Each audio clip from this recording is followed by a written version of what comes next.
Hello. Hello, everybody. Hello, hello, hello, hello. I'm back. Yippee.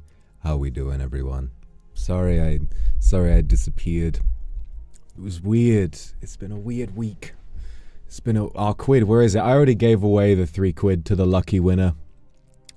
I already gave away the 3 quid. The lucky winner was chosen.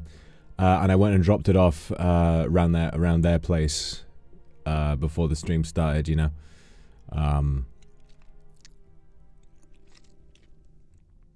So yeah, if you want to know where the 3 quid is, just go ask your mum. Kamaki, thank you very much for the super. I'm back. It was really weird because I didn't feel necessarily like super sick. I was just so tired. So unbelievably tired. Like cannot pull myself out of bed tired, like lying in bed after a full 8-9 hours of sleep and just going, I don't understand. And to be honest, I still feel a bit sleepy.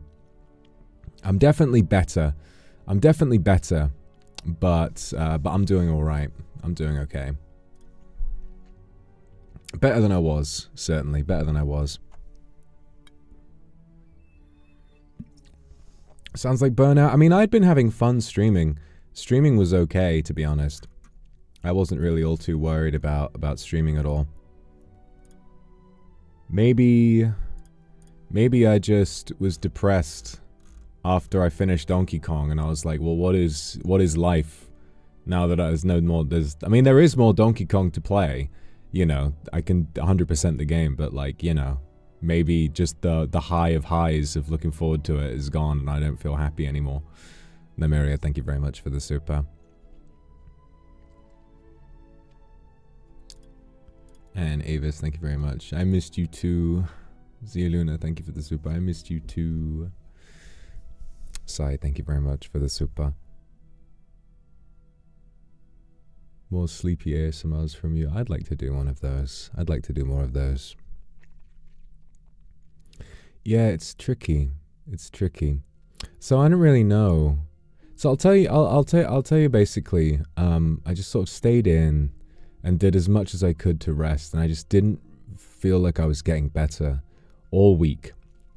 But then on Saturday, I gave myself a day off because some of my IRL friends wanted to hang out on that day, and I was in bed and I thought, oh, do I want to go? Do I want to go see the guys? And I was like, you know what? Yeah, I'll go. And then when I went and spent time with them, I actually did feel quite a lot better. You know, I felt like I had a lot more energy and I was up and about having fun. And then when I got back, I suddenly got really tired again. So I think I might just be depressed, to be honest. I think I might just be dealing... I mean, I understand that this isn't necessarily for any reason. I think sometimes this just happens to me. I think that's just something that I have been going through as a person for as long as I can remember. There are just times when I am depressed and there's nothing I can really do about it. It's strange how indistinguishable it is from feeling ill or just feeling tired. But I think, you know... It's important to remember that it's a clinical thing that just affects your body every once in a while. It's a shame because it comes with such a feeling of guilt. Like, I felt so guilty for cancelling my streams last week because I was like, oh, I don't feel like I'm really sick. Why have I, you know, why should I be doing this? I'm giving people the runaround. It's not fair. But then, you know, it really things do just start to feel kind of impossible. So what I'm going to do is... I think my plan for this week is I want to try and do all the streams we didn't do last week. And I'm going to really make an effort. I'm going to really try. Because I think if I'm streaming enough, I'll probably feel better. You know, if I get to hang out with you guys, then I think I'll feel okay. But... What was I saying? What was I saying? Oh, right. If I have fun with you guys, then I think I'll feel okay. but I might not update the schedule until after we stream tomorrow, so I can kind of see how I'm feeling and kind of play it by ear a little bit.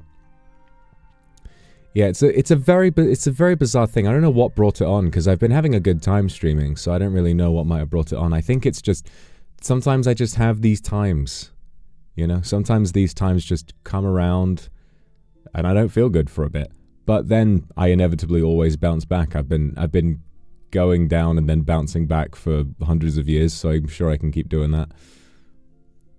Greg, thank you very much for the super. I missed you too, bro. Love you. Mwah. Missed you, bro. Efita, thank you very much for the super. Glad to hear you feel better. Yeah, I'm definitely feeling somewhat better. Michiko, thank you very much for the super. And Nymeria, thank you. And me babe, thank you very much for the super. Big hugs for you. Thank you. And Psycheria, thank you so much for the Aku super. Good afternoon. Been worried about you these days. I'm glad to see you're okay. Yeah, I'm okay.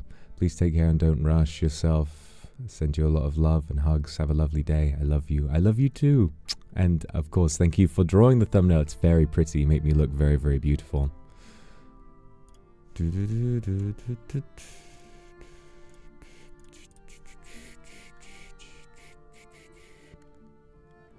Life has different seasons. This is true. This is true. Life has many seasons, and it is very difficult. LNK, thank you so much for the super. Big hug. Big hug. Ah. I'm mad, you know? It makes me angry. It makes me angry that you don't have control over these things. Because I always say, I want to just, you know, provide people with a bit of escapism and make sure that you guys could all feel happy. And then when I'm so unhappy, so much of the time, it gets really tricky. But it's important to remember that I don't have 100% control over that. I just have to do my best. Kylie, thank you so much for the super. Hope you get your 100% energy soon. It's okay to slow your step and take a rest. We're all here. Thank you. TLAce, thank you so much. Glad you're feeling better. I am feeling a bit better. So what are we going to do? So yeah, that's the plan for this week. I'm going to do a stream tomorrow. We'll see how I feel. And then if everything is all good and we're on the straight and narrow, then we will go back to the schedule from last week and just try to bang out all the streams that we didn't do last week, apart from obviously the Minecraft collab, because I couldn't be there for that. So we'll do something else on Wednesday. We'll see. Yukimi, thank you so much. I missed you too. I'm doing okay. Your health and happiness mean the world to me, and yours mean the world to me. Love and hugs for you too. And Yukiji, thank you very much for the super. Yeah, I'm trying to remember it's okay to take a rest.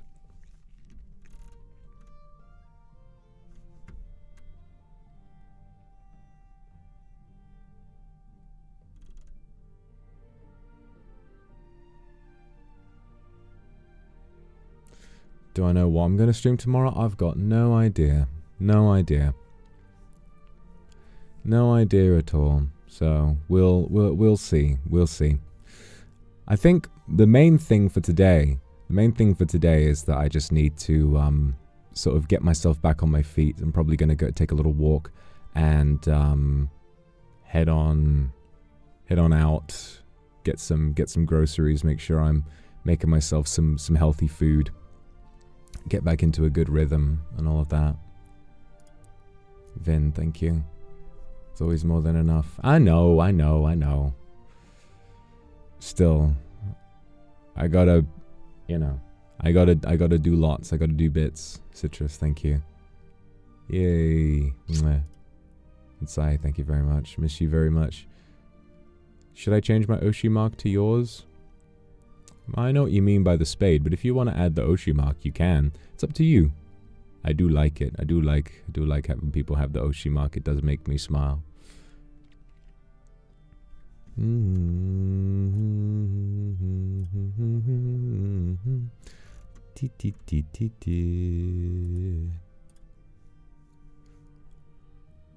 Naku, thank you so much for the Aku super. Missed you so much. I missed you too. Oh, it's your birthday tomorrow. Big kiss. Mwah. Happy birthday to you. Happy birthday to you. Happy birthday, dear Naku. Happy birthday to you. Thank you so much for the super, Naku. It's so nice to see. Oh my god, staff have fucking... They do this sometimes. Every time staff logs into my account to check something, like they'll log into my YouTube account to like check something or look at my analytics or something like that, it always logs me out. Fuck, God's sake. So now if I want to moderate, I have to go and log back in, and I've got to go into my fucking password folder because I could never remember my own fucking password. But that's good. But that's good. It means no one will ever guess my password if I don't even know what it is.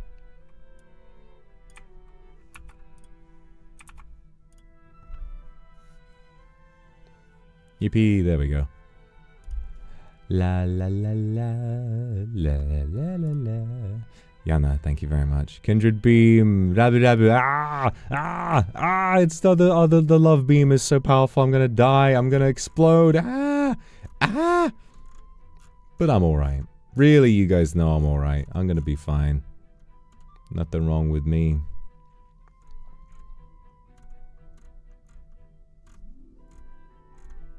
Boop boop boop boop boop boop boop boop boom boom boom boom boom boom boom boom boom boom. And thank you very much. Soul feels tired. Yeah, I think just broadly speaking, I feel very tired. It's a strange thing. Please don't push yourself too hard offline. Yeah, I'm trying to. There's just a lot of things weighing me down at the moment. Mostly just offline, just random things keep popping up, and it's like, oh, it's really tricky. But I'm glad I get to spend some time with you guys, so I feel better. Akuma, thank you very much for the super. Okay, I'll keep smiling so that you keep smiling. I love you too. Noah, thank you for the Aku super. Missed you so much. I'm very relieved to hear you're gradually recovering. Don't push yourself too hard. Your physical and mental health is my top priority. Take care of yourself. I adore you too. Thank you. Thank you for the Aku super. I adore you so much, and I'm glad you wanted to be patient with me. Maido, thank you. Just please let yourself rest. It's hard. I feel like the more I rest, the worse I feel. It's the guilt. It's the guilt of, you know, not working, and then you feel bad, and then you get stressed, and it's just a vicious cycle. So it's a shame. But I've dealt with that my whole life. It's not really something I need to worry about. Humor. Yeah, it's nice. It's nice when Google figures them all out for you.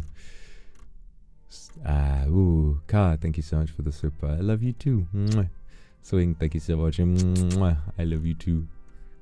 Janice Wang, thank you so much for the Aku super. Hope you're feeling better and getting enough rest. I really miss you. Lost your first job last week. Oh, being here keeps me going. It feels like my safe place. This year I started watching VTuber only because of you. You showed me there is a truly wonderful something going on in a second super. We'll read that when it gets to it. Yuki, thank you for the Aku super. There's something very special about how Yuki has, I think, been here since close to day one, and has sent so many supers, and all of them just contain a heart. It's like this silent guardian always watching over me. There's something very reassuring about it. So thank you. It always makes me feel very happy. Maya, thank you very much for the super. Big love to you. And Janice, thank you for another Aku super. A handsome, hardworking person shining so brightly. Words can't express how much I appreciate you. And yesterday was my birthday. I'll sing you a happy birthday too. Happy birthday to you. Happy birthday to you. Happy birthday, dear Janice. Happy birthday to you.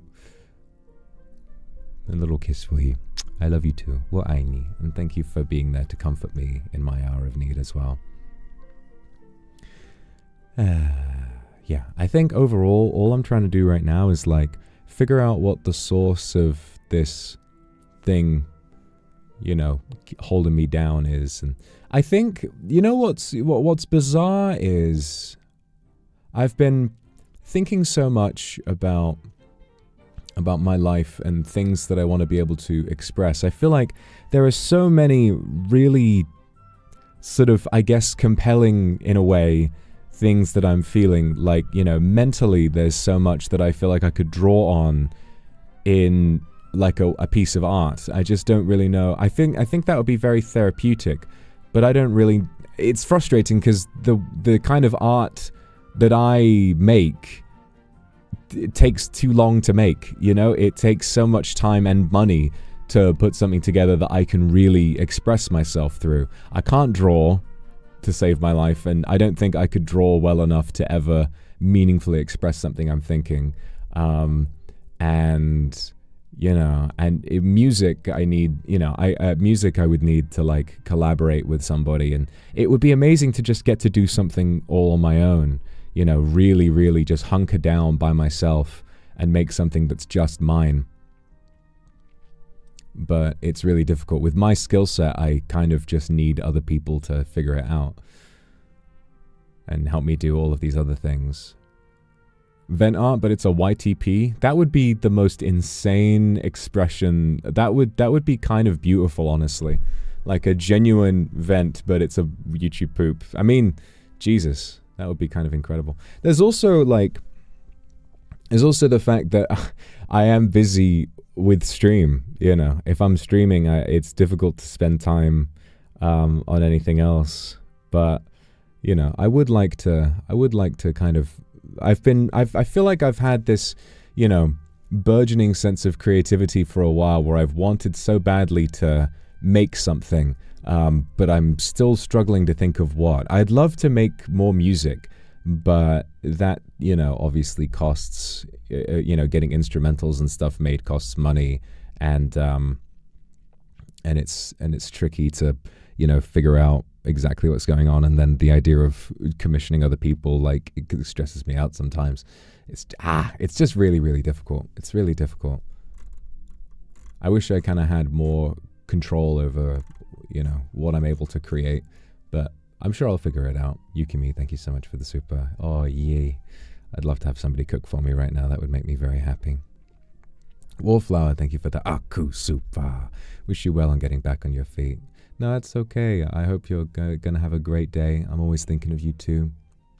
First purchase of tour merch. Ooh. Keychain, because you hold the key to my heart. Oh, you sweet thing. Oh, you sweet thing. Thank you so much. Thank you, thank you, thank you. You're very kind. You're very kind to me. Gloves, thank you very much. Maybe do a drawing stream. I would like to do a drawing stream at some point. It's just, you know, for my sensibilities, drawing, I don't think I could really properly express myself through drawing. I think it would feel like, you know, like I wasn't really putting across what I want to put across. I think lyric writing is very exciting to me, and I love, you know, I loved working on Minotaur, but I feel like, I don't know, it feels so difficult to do something purely for myself. I think I've spent so long in the public eye now that it's kind of impossible to view anything I make not in the lens of how other people will view it. It's very difficult to just write something for myself. Hachi, thank you so much for the super. Discovered my lord and started watching him. Love it if you could make more playlists. Ooh, I should make more playlists. I don't really have enough playlists. I should make more playlists for my different series of streams. I should do that. Marty, thank you very much. I'm so glad you're feeling better. Please never feel bad for getting the rest you need. I'm trying. Top marks for your finals. Well done. Well done. It's not thanks to me. That's thanks for your hard work, okay? You would have done it regardless, but I'm glad you want to attribute that to me. I'll take credit for it, and I'll tell everybody that I just ghost wrote all your exams. Banana, thank you very much for the super. Senior year of uni, or good luck. Been a kindred since freshman year. Glad you've been a part of this chaotic journey. Here's to more and more, Voxy. Glad you're doing well. I am doing well. I'm doing pretty good. Lindo, thank you.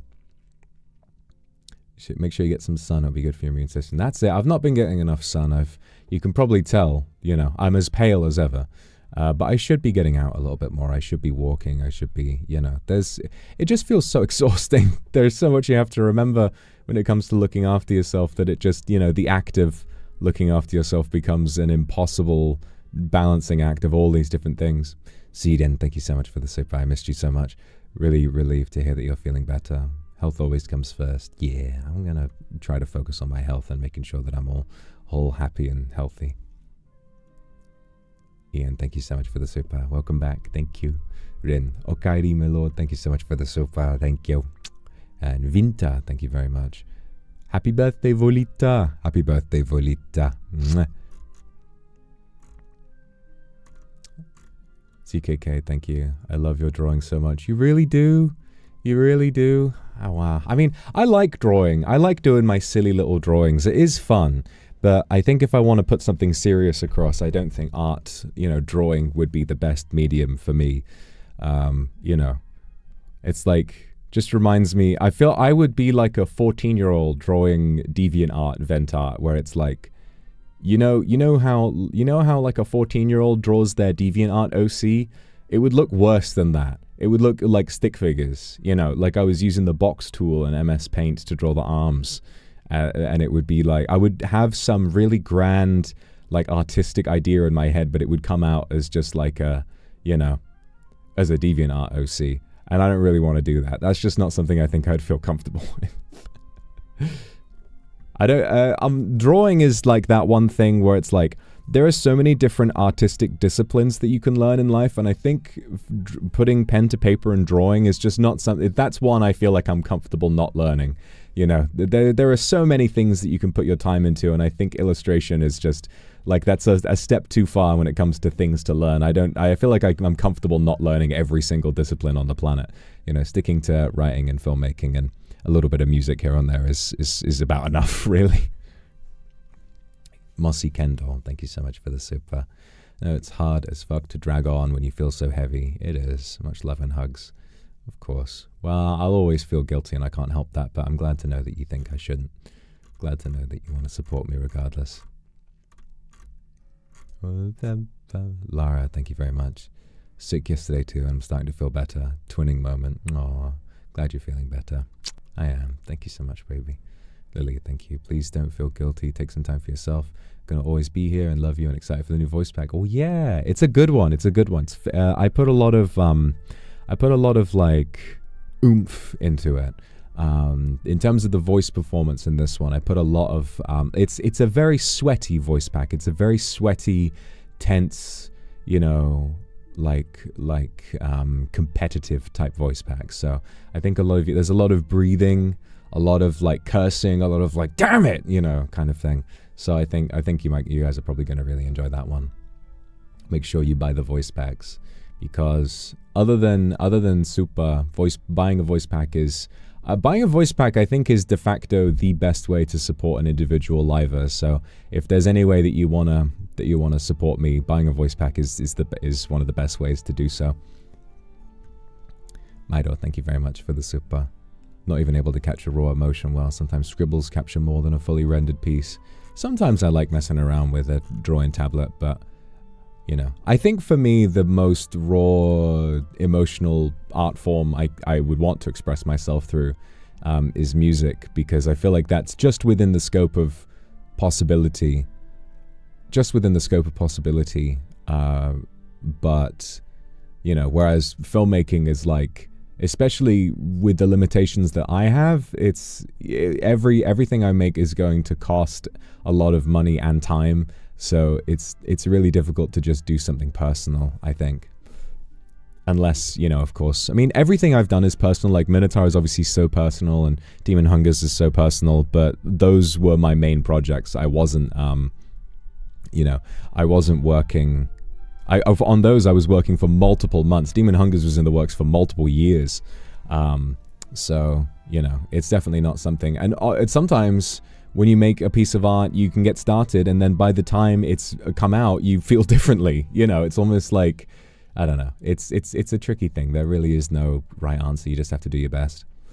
Yuri, thank you very much. I know it's a bit late. Oh, Monday was your 21st birthday.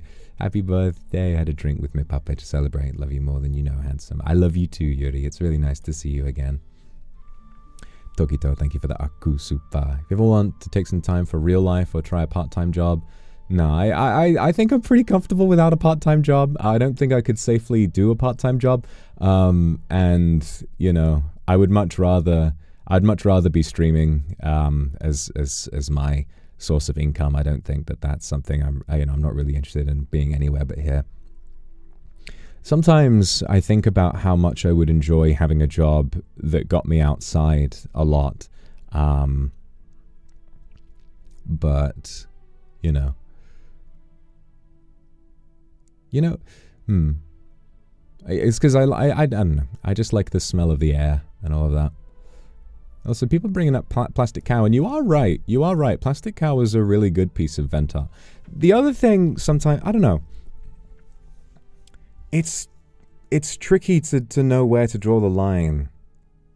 Because A, I do deserve my privacy, but B, I really want to be able to, you know, spread my wings and share the things that I'm thinking and feeling in a way that connects with people. So, you know,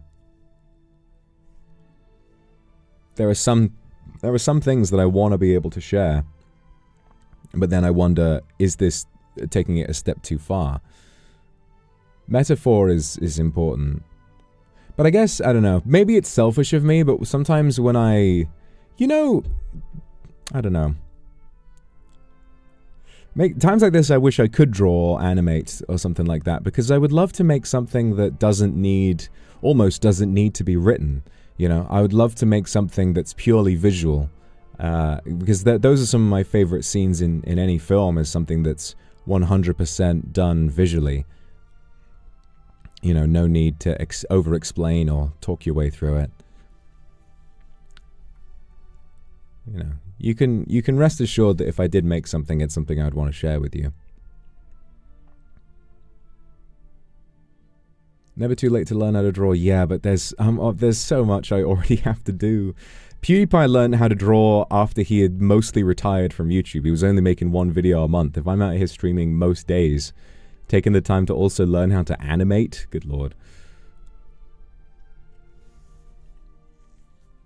You know, I'm not really interested in mastering a brand new craft. I just want to be able to get something out there now, you know, just kind of reach into my heart and pull something out and put it on the wall and then be like, all right, it's done, you know.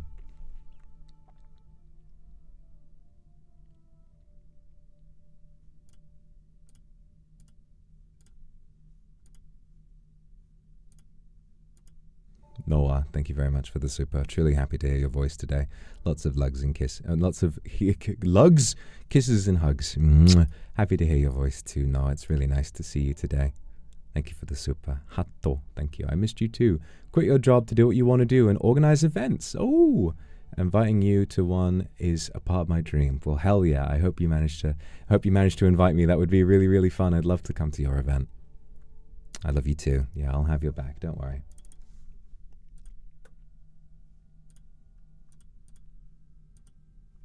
Little Luna, thank you. Bring over a blanket and some hot chocolate. That does sound nice. Hot chocolate would be lovely. Afra, thank you very much. Taking a break when you feel tired is good for cultivating better inspiration.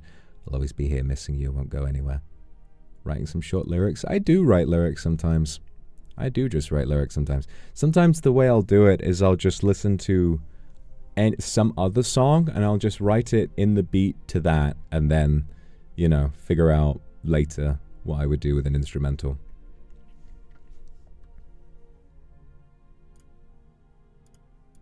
Katakitoshi, thank you. An exercise an English teacher taught me was writing down your thoughts as they come, even if it's nonsense or a string of swears. Most of the thoughts that come into my head are swears. I don't understand how people don't swear. It's weird to me. Like, how do you like stub your toe and not go, oh fuck? You know? How do you do that as like a grown adult person? How do you not swear your head off whenever anything happens? I don't understand that. It's too much fun to do. Yukimi, thank you. Thank you for the super. Hearing your voice talking to us in real time. Aww. I'm glad I can make you feel like you're at home. I'm glad I went live today. I'm going to try going live for the rest of the week as well. Huma, thank you. Sometimes change daily routine is more healing than taking rest. Sometimes you have to loosen your grip to hold on more. That's true. My sleep schedule's not been great recently either. Maybe I need to figure that out. I think a lot about that Actors on Actors where Kieran Culkin talked to Coleman Domingo and they were talking about their morning, and Kieran Culkin is like, he's like, what time do you wake up? If you've got a 5 a.m. start for a shoot, what time do you wake up? And Kieran Culkin is like 5:05. And then Coleman says, I'll wake up at 3 a.m. He says he wakes up at 3 a.m. and he's like, I've got to have time for me. So he'll, you know, cook and he'll read a book, maybe watch some TV, something, just make sure he's got time for himself in the morning. For me at this point, my day is usually wake up anywhere between 10 and 2. No, not 2. I don't wake up at 2. Anywhere between 10 and 12. And the hardest part for me is prying myself out of bed and off my phone. I always wake up and look at my phone, and then and then time just vanishes. And then once I'm on my and then I'll go downstairs and I'll either order breakfast or I'll cook myself like some eggs or something, and then I'll take it up to my computer and I'll sit there and I'll just disappear into whatever the fuck is on the screen when I look at it first, and then the stream happens and I do stream, and then I sit around and do nothing, and then I go to bed. And I need to figure out more to do. You know, it's just hard because I feel like I should be like going out and going to like a, you know, going to like some kind of a club or like a group to interact with people and see people. But for obvious reasons, I feel afraid of doing that. For a multitude of reasons. And maybe I should just accept the risks and go and do that. But, you know, it always, I have this recurring thing where every morning I wake up and I feel so anxious. I had it this morning as well, and I don't know why. This morning I woke up and my heart was pounding and I was like, something's wrong, something's happened. And I wake up so much, I wake up so often like this. Even if I wasn't drinking, I'll feel like I've been drinking the night before and that I did something stupid. I wake up every morning, I feel that way. It's really difficult, and I'm just got to lie in bed and be like, and nothing even happens. Nothing even happens. It's just like the cortisol of waking up is so traumatizing that I'm like, ugh. Midday, thank you very much for the super. I realize eating and sleeping well makes us powerful enough to fight the sickness. Hope you get even better very soon. I hope so too. Thank you. Miri Lively, thank you for the super. Mwah. Oceanmark is missing. His Discord is silly with emotes and blank spaces. To link on YouTube. 7 days I'll recover it. No, that's okay. That's okay. Don't you worry about it. I can see an Oceanmark. It looks pretty good to me. Kairos, thank you. Especially if you work as hard as you do. I didn't do a lot last week. I didn't do very much. I tried to do as little as possible. I mostly just played RuneScape last week. I just sit and played RuneScape and didn't really do anything else. And I was sat there like trying to make myself do things and like slowly warming up to doing things, but it always felt so like, oof, you know, it's a really difficult thing to deal with. And the hard part is I've been dealing with this sort of a routine for most of my life. I've sort of just, you know, for many, many years at a time, I've just been at home trying to kill time. And sometimes you find great ways of killing time, and sometimes it feels like time is just so slow.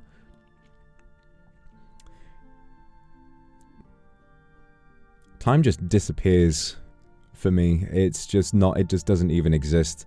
Whether that's an old thing or whether that's an ADHD thing, I don't even know. I think it might be both. But days just cease to exist. It's like I've got small tasks to do, and each one would take me maybe 5 minutes. But because I can't really get started on it, I'll like be like, okay, I'm just going to relax for 5 minutes, and then 5 minutes becomes 6 hours, and I'm like, oh shit, where did the day go? It just disappears. It's a really, really, really strange feeling. Sai, thank you very much for the super. Kokone, thank you very much as well. Kisses for you. Snotaku, thank you. Hope there comes a day when you don't feel guilty for taking care of yourself. I hope so too. I love you too, Manjikaza. Having a rough time with my self-confidence recently. It's comforting to hear your voice. Yeah, I'm here. I'm here. I'm here to comfort you. Maybe alarms could help. See, I always Google this stuff. It's like, how do you deal with this? And I set alarms all the time, and it's like, it's so atrocious because an alarm saying, go do this, it will go off, and I'll think, right, time to go do that, and I will close the alarm, and then I won't do it. I'll set lists, and then the list, just looking at the list is like, man, how much of this list do I have to do? Fuck. All right, I'm going to start that in 5 minutes and then I forget about the list. I've been having thoughts recently, and I've thought this before, and I conquered it for a while, but it's like kind of coming back. Some days I think that I'm just like on a fundamental level that I just don't work as a person. I feel like there's no one, I mean, realistically, there is almost nobody who goes through exactly what I go through. And then sometimes I think about, you know, all the things that I've dealt with and all the things that I struggle with on a day-to-day basis, and I'm like, there's just something about me that's just never gonna work right. It's like they fucked up with me in the factory, but they still decided to release me, and then when they recalled all the people, when they recalled all the products, somehow I already got sold to somebody, and they didn't find out about the recall, and they've been trying to get me to work the whole time, but fundamentally, on the inside, there's something about my computer chip that just doesn't really work, and I'm trying to find a way of, like, living like everybody else, but I can't really do it properly, and learning to forgive myself for that feels kind of impossible. Like, yeah, when am I going to get a firmware update? When am I going to get a firmware update? Well, unfortunately, you know, like, my ADHD medication feels like a firmware update if we're using that analogy, but the consequence of that is that it just kind of hollows out your whole personality and, you know, makes you feel really sort of still and boring almost, you know. Kind of kills your motivation to work in a way, because if I've got plenty, you know, if I'm not stressed about money, and I'm not stressed about other things, then I'll just wind up playing a game, and then the game is really fun, and then I just don't do anything else. I'm like, why would I bother? Why would I bother doing anything else when this is the most fun thing?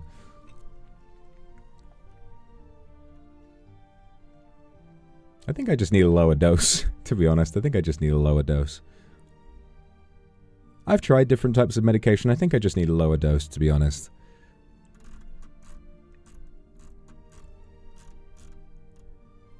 Thank you so much for the super. I can't read your name, but I'm sure it sounds lovely. I'm so glad you're here. Thanks to you that I decided to live on and become an adult. That's really sweet. I'm sorry you were going through whatever you were going through, but I'm really, really glad you're still here. It's always worth still being here. Yukimi, thank you very much for the super. You're in a cool room, you might get heat stroke while sleeping. I did with AC on and a thick blanket, and your symptoms sounded a bit similar. Maybe I was getting heat stroke. I mean, it has been really warm here. Windy, thank you very much for the super. Things get strange sometimes and we don't know why. Maybe not to control the emotions, instead just surrender and let it flow. Yeah, I'll try not to feel guilty. I think the problem, another issue is, like, I wish I could, like, properly take the time to sort myself out, but when you're in the public eye, it feels so much more difficult, because everything that you go through is so visible and people have opinions about it. And once you get exposed to those opinions, it becomes incredibly difficult to stop thinking about them. You know, it becomes incredibly difficult to just live your life without thinking about all of that stuff people may or may not be saying. It's one of my deepest fears. Especially with, like, an international fan base who use different social medias. Like, I'm only on Twitter, and I wish I wasn't. I'm only on Twitter, but sometimes, considering fans from other parts of the world have different social medias that I don't access, one of my deepest fears is, like, what if I'm getting cancelled on some other social media and I don't even know? You know? I don't even know about this stuff, and what if everyone has just made an agreement not to tell me about it? It freaks me out sometimes. I'm like, what if there's something I don't know that I could be fixing? You know? It makes me like, makes me a little freaked out, and people are like, make sure don't tell him.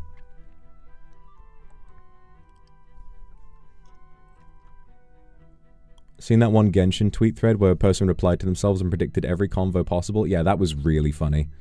That was really, really funny.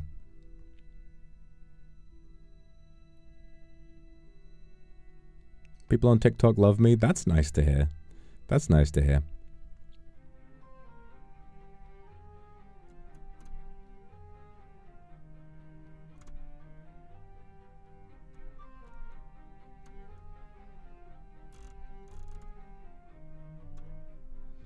Yeah, if it's a serious issue, then I would know. I just worry. I was worrying, you know, for such a long time about all kinds of things. But if it's a serious issue, it would pop up in a way that I would know about it, I'm sure. Kara, thank you very much for the super.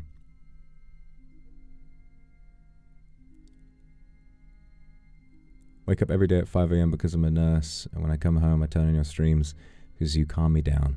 I'm glad I can help you feel calm. Sending you kisses. You help me feel calm. Thank you.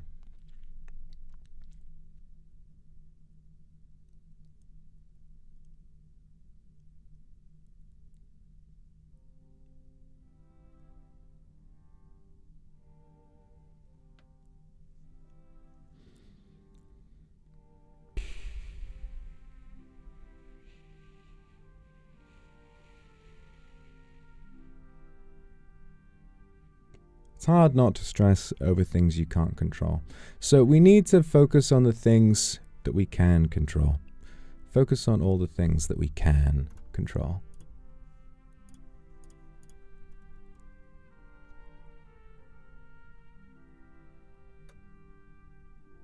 So an ASMR audio view from the night ASMR being played with a popular trending song. Oh, that's cool. That's cool.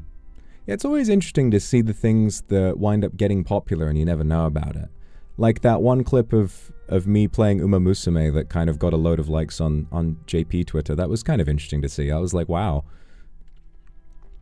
Just because I got excited about Daiwa Scarlet in the fucking tutorial race. Yukiji, thank you very much for the gifted. Strange thing. I think with the JP audience, like the novelty of me is my external. There a lot of JP viewers who haven't watched me before are just now discovering the Gap Moe. You know, just now discovering the super handsome, suave guy who seems like the daddy character. Suddenly you check out a clip of him and he's screaming his head off and he's obsessed with Donkey Kong, and that makes me pretty happy. That makes me pretty happy. I'm glad that I get to give people that experience. Tampondom, Patrishnya, thank you so much for the Akushupa.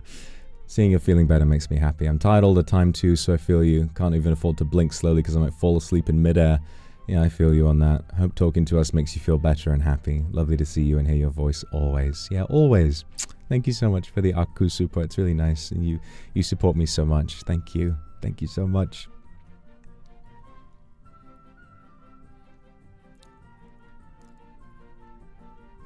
Wednesday, thank you very much for the super. Mon Bebe celebrated your 666 videos today. This is my 666th video. Crazy, crazy town. Your voice still feels like the safest place to be. No matter how many I hear, it's always yours I wait for. Hope you can check the pic later. Ooh, I will. Don't worry. I'll be on social media. I always am. Very likely. Oh, God, I need a massage. I need a massage so bad. Nade, thank you very much for the super. Your fan art is so wonderful. I'm really glad that you feel like you want to keep drawing. It's so nice to always see so many updates from you. Please don't give up. You know, keep going with what makes you feel passionate. The fact they wrote an article, an article about me being excited for Donkey Kong is really exciting. Yeah, I've been playing a little bit of Donkey Kong. I mostly played RuneScape, but don't worry, we will do one more DK. I don't know, I've been seeing so many speedrunners play Donkey Kong Bonanza. I feel like I kind of, this is 673rd? Oh, wow. I kind of want to, what I want to do, I kind of want to try speedrunning it, to be honest, because it looks easy enough to get a grips with the basics, but there are some things but now they're discovering some skips that look really hard, like the one where you have to it's a speed glitch. But you do it on the feast layer to skip a certain part, and you have to just teleport through the ground and shit like that. I mean, seeing, the sub 2 hour runs and stuff like that. It's a shame that at the beginning, I watched, this morning, I watched Small Ant play his blind playthrough, playing DK Bonanza for the first time ever, blind, and he skips 3 Bonanzas. He only unlocked Kong and Elephant, which is the minimum amount, so far we know, that you need to beat the game. So he managed to successfully skip 3 bonanzas. He never went to the freezer layer. He went through the forest layer, never unlocked ostrich, and never unlocked snake either. And then the final part in New Donk City took him like 5 hours of like nerd polling with the Fractonium with the Pauline in fucking 2-player mode to build a fucking bridge to K. Rool over the lava. And in the final cutscene, you could see his stupid fucking bridge, like, across the thing. He beat the final boss by just, like, using Elephant to turn things into gold and then throwing gold at K. Rool to plug the gun, which I didn't even know you could do. And there's something wonderful about that, you know? The game, it's seemingly coded in such a way that the developers understood people would find skips, and Pauline even acknowledges, I think we should go back and look for the other bonanzas. Even though the game is made in such a way that you're not supposed to be able to get through without them, it still acknowledges that people will break the game, and it encourages the player to play the game in their own way. So I'd like to try a no bananas run. I'd like to try speed running. Yeah, if you finish the game, if you beat K. Rool and then you don't have all the bonanzas, she says, I feel like we're missing something. We should make sure to talk to all the elders and unlock all the bonanzas, right, DK? It's like Pauline had a whole song saved up that she didn't get to sing because Donkey Kong was rushing. He wanted to get the bananas faster. Citrus, thank you very much for the super. Oh, I'm glad I can comfort you. Ame, thank you so much for the Aku super. I am feeling better and I'm glad I get to be here for you today. Thank you. Renew Cecil, thank you. May not recognize me, but thank you for your English support and New Year's greetings. Gave me the courage to study abroad across the ocean, and now I'm studying at Cambridge. Thank you, and well done. Studying at Cambridge, that is a very prestigious university. Well done, well done. Annie, thank you for the super. I want to say thank you. Courage inspired me to study English for a week.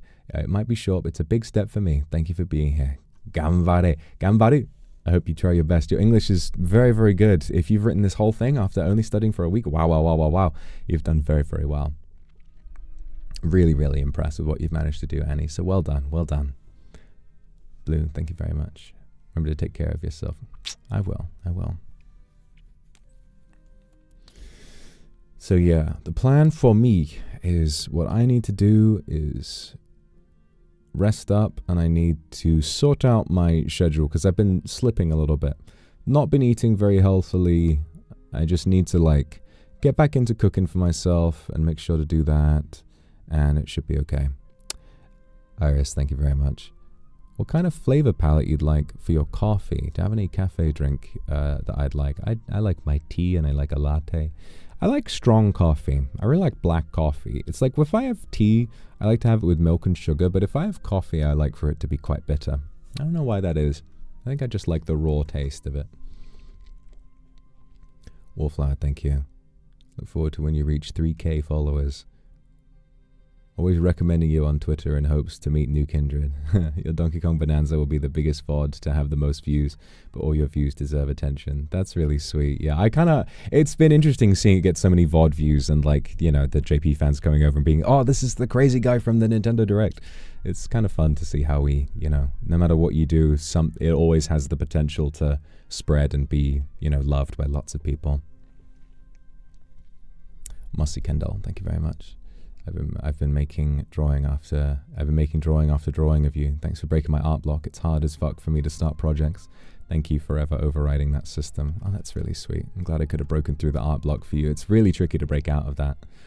Eva, thank you. My lord, just finished my work. I'm glad I'm back. I'm glad to be back too. I love you too. Vias, thank you so much for the Aku Supa. It's good to see you again. Have a good rest. Thank you so much. Thank you so much. I will have a good rest. It's a nice name, a nice name change. I think that's a really, really nice one. It's up to you. Vias. It's cool. I think this week I might need to basically just try my best to like, might need to try and like put an emphasis on chill streams. I think maybe we can do like some strategy games this week and sort of slowly work my way up to the dog ASMR, which I do really want to do, and I know a lot of you are very, very excited for the dog ASMR, so don't worry, we will be doing that. We will be doing that at the end of the week. Jinya, thank you. You bought Nintendo Switch 2 and DK, so excited to play. Just realized how bad my gaming is. Well, it's alright. Donkey Kong Bonanza in the grand scheme of things is not very difficult, so I think you'll be okay. Just go through at your own pace and have fun, you know? Avis, thank you so much for the super. Gonna be a teaching assistant for a live 2D class. Oh my goodness. Since I'm self-taught, thank you for always being my encouragement. I'm so proud of you. I'm so proud of you. You've done so well. I'm really happy that you're going ahead in the live 2D business. That's a really exciting new thing, and I hope that it's really exciting for you. I'll be rooting for you. Hailey, thank you. Glad you're feeling better. Visiting London in mid-August. How's the weather? Can't wait to sniff the same air as you. London is hot, and the whole of the UK is hot. The whole country is fucking hot as shit right now. So make sure you bring one of those little hand fans that you can fan yourself with, and you should be okay.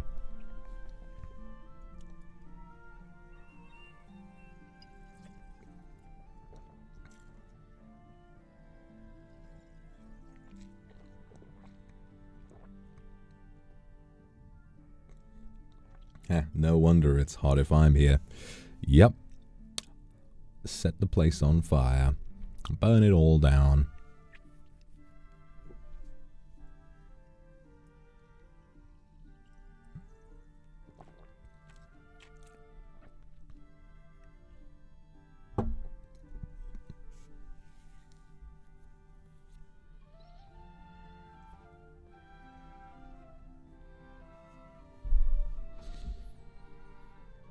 La dum bum bum bum bum.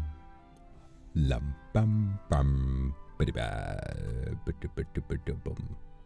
Beep beep beep beep beep. So what else are we up to? Well,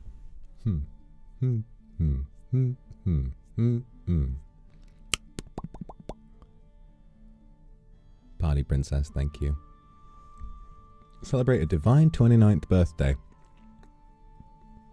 Watch every single Vox Akuma stream. But I hope you have a wonderful birthday. And in reality, you should try and talk to your friends. Try and organize like an in-person party, because there's nothing quite like getting to see people face to face.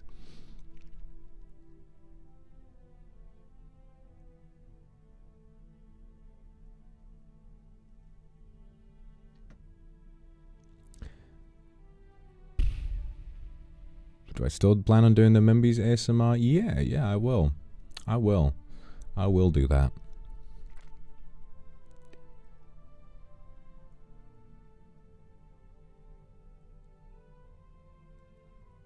So yeah, I'm still trying to think. I do want to I really want to do something, you know, like make something to express myself, but something that I can put out. Make something I can put out like in a reasonable length of time, not something that's going to be a project that'll get done months and months from now. Tokito, thank you for the super. Really want to keep patting your head until you go bald. No hair, no worries. No, don't pat me until I go bald. No.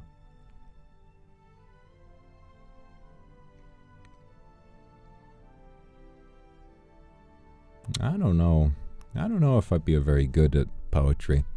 I don't know if I'd be all that good at poetry. I could try it.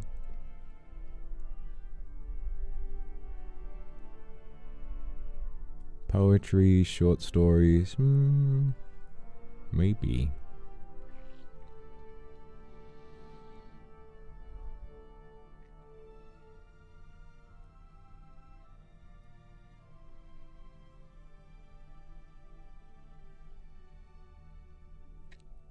Yeah. It is difficult. It's such a shame. I'm still trying to push myself past how I feel, you know, because like a lot of what I was doing right after the Demon Hungers came out did feel like a really massive catharsis and like a release for a lot of pent-up emotion and stuff, and getting to talk really intimately about, you know, my real life and my mental health and stuff felt very freeing, but the response to it, even though I know so many people did enjoy it, there was so much backlash that it's difficult to work past that sometimes. It's difficult to remind myself that I could do that without causing an issue these days. You know, it was just very devastating at the time.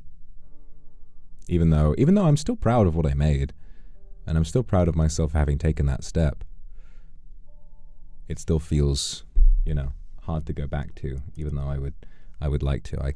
It's been this way for a long time. You know, I've talked about this like months and months and months ago. I had the same problem.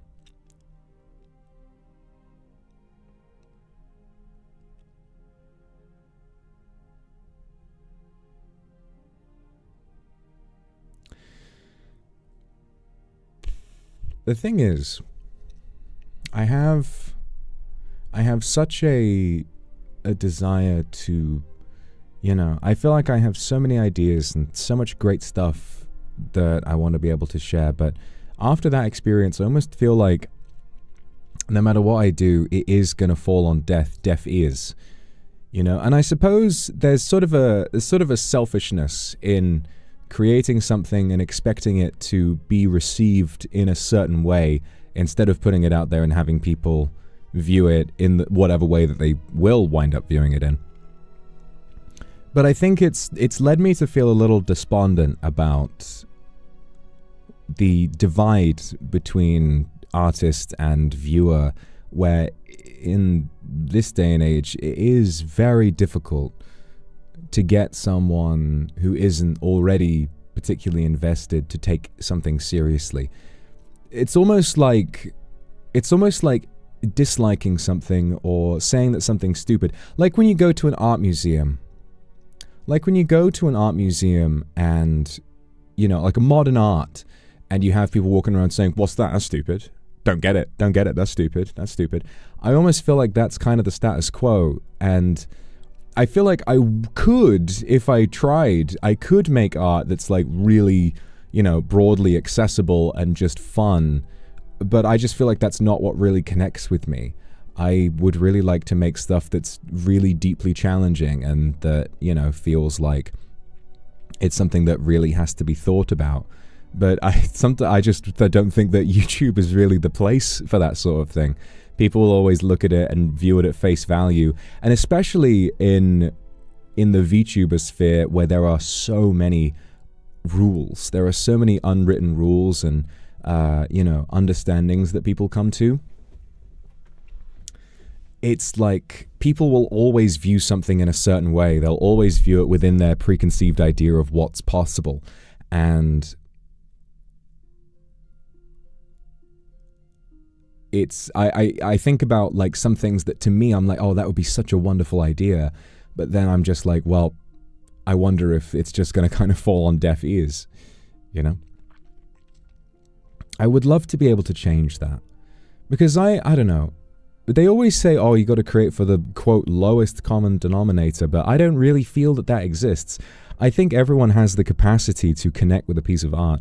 There was a guy that I knew about 10 or so years ago who was in trouble a lot. He, you know, really struggled to follow the rules. He was a kid who was learning at one of the schools that I was substituting at, you know, about a decade or so ago. And he was a real problem kid. He came from a very rough background. He had like a lot he was going through, a lot he was dealing with. But he was a brilliant writer. And none of the teachers, I mean, even though people cared about him, so few people actually believed in him. So few people genuinely looked at him as someone who could achieve anything. And yet he did write brilliantly. Every single English assignment that he had, you know, when it was my job to do a little bit of marking and to help out with marking, if I got a chance to read something he wrote, I was always really, really surprised. Because you do form a bit of a judgment about some kids when they act out and misbehave a lot, especially if you're on the receiving end of that. But he was really brilliant. And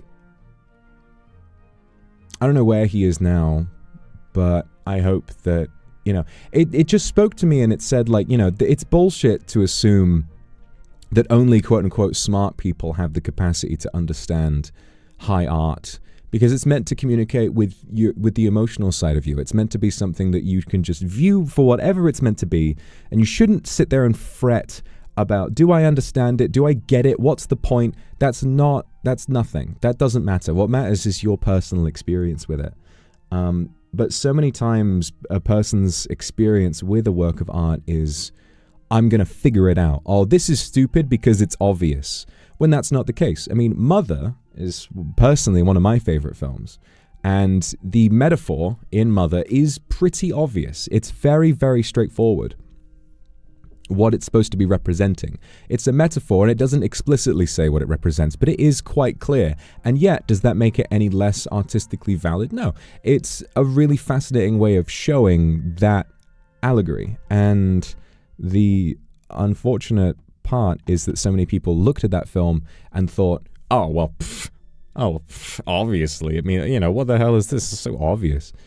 Art's not a puzzle. It's something else. But it's just so difficult to actually get people to see things in a certain way and to communicate that idea to people. I think people would be so much happier if they were able to consume more works of art and to just really, really drink them in. Even if they do have like a fucking low IQ or whatever it is. I mean, that's never mattered to me. I think everyone's capable of understanding it if they just broaden their horizons, if they allow themselves to do it. But it's so embarrassing for so many people to talk about art. People will always, you know, like, I know my life and my story is a little unbelievable, but when people would come in and say, ugh, yeah, like we're gonna believe that, I'm like, how boring to just say, okay, well, you know, well, haha, I figured you out. I'm smarter. Well, good. Congratulations. Like, I don't know. I think, well, I don't know. We always look back on artists who've like changed the way we view things, and it's really inspiring to think like, oh, they started out and nothing worked, and then suddenly it was eureka, and then everything worked. But it's difficult to think about how much of that depends on, you know, striking a chord with what is working at the time, or what was genuinely groundbreaking and really changed people. You know, it makes me think about Into the Spider-Verse, and how that film really changed the status quo for what people expect from an animated film in many ways. But it only really found success, you know, as many people think. The only reason many people went to see it was because it was attached to the Spider-Man name. You know, there needs to be something a Trojan horse almost, that pushes past people's preconceptions and gets them to see, or like Joker. You know, I don't think Joker is like a particularly challenging film, but it was like a Trojan art film where a lot of people who I've spoken to who never watched art films before went and watched quite a bit after they saw Joker, you know? Anyway, I'm missing a load of supers. Lynn, thank you very much for the super. If you have something you want to try, we just have to ball. I guess so. Lace, thank you very much for the Aku super. Glad you're feeling better, but I hope you don't feel guilty for resting and taking your time. Your health is much more important above all else. It's okay to be selfish and to take care and pamper yourself. Yeah, I'm sure it is. Your birthday was last Thursday. My wish is that you just continue to be happy and healthy and just yourself. To make you smile, got my Demon Hungers tattoo as a gift to myself. I saw it. It's very beautiful. It's very pretty. I should send that to Melikas and let her know that her art has been tattooed on somebody, which is really, really cool. I'm so glad that the work connected with you as much as it did. I love you too. Thank you. Winter, thank you very much. Draw scary monsters in traditional art. People say my art is good, but they're also creeped out by it. I love my art, but people don't seem to understand why I do it. They get disturbed, so I get it. Yeah.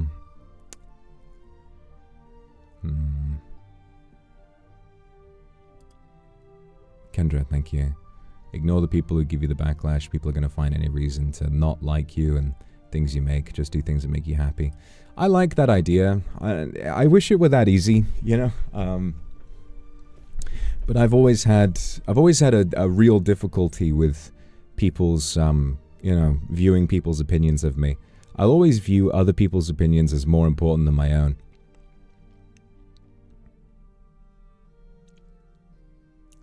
And that's just not something that I really have the capacity to change about myself. So, you know, I think that's something that a lot of artists feel, you know, when their art is complimented, it feels fine. But when someone is negative, it really makes a big difference and it really hurts. Cerulia, I missed you so much. Thesis is making me question my existence, but you make me feel comforted. I'm glad I can make you feel comforted. Thanks for sharing your feelings with us. Mwah. I love you too. Tokito, thank you for the Aku Super. Under what circumstances do you think the VTuber industry might be able to collaborate with Hollywood? What would need to happen for that to become viable? No pressure, just a chill conversation. I mean, it's definitely an interesting idea. And that might be a way to sort of, you know, push more people into viewing the VTuber in a different light. But obviously that's, you know, something that would be many, many years in the making.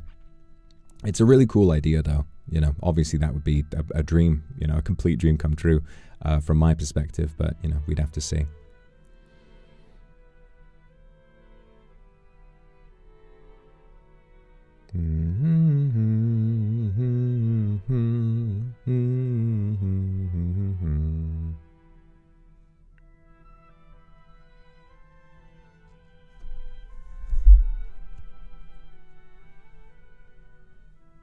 And I guess for me, when it comes to making art that, you know, communicates only with myself, what I worry about is, you know, what if, because it's happened before, you know, this isn't an unfounded fear. You know, I've been through a load of situations where I've had a strong base and then something happens and it all goes up in smoke. It's happened more times than I can even count. And my worry is, now that I have such a good thing, if I really just do it for myself, am I going to alienate people and then suddenly want to backtrack and be like, oh shit, bring it back. No, I'm sorry. I mean, I've kind of already done that multiple times because it's so scary to think about losing this opportunity, which is once in a lifetime. I know I'll never have something like this ever again.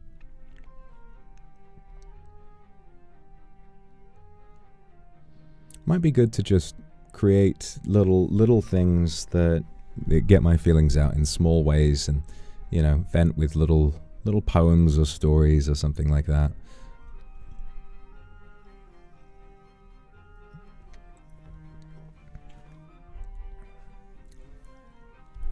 I just have this, I'm cursed by eternal retrospect. I'm constantly looking at the past because there is so much of my past to look at, you know? There's so much of my past to look at that every time I do anything, I can cast my mind back to a million billion different instances where something went wrong, and then worry, am I going in the future to look back on myself now and feel the same way and think, God, why did I do that? I've had so many moments of reflection like that it just makes me not want to try anything. So it's a difficult thing. It's a difficult thing. I'm sure I'll figure it out. I always do. That's the thing. Things can be bad for years at a time, and then suddenly I just suss it out, and then things get good again. It always comes and goes in waves, and every time I come back, I feel like I come back stronger. You know, every time that I go for a low point, the next high is always higher than it was before. It's kind of, and then the lows are always lower than they were before. Well, not always, but usually.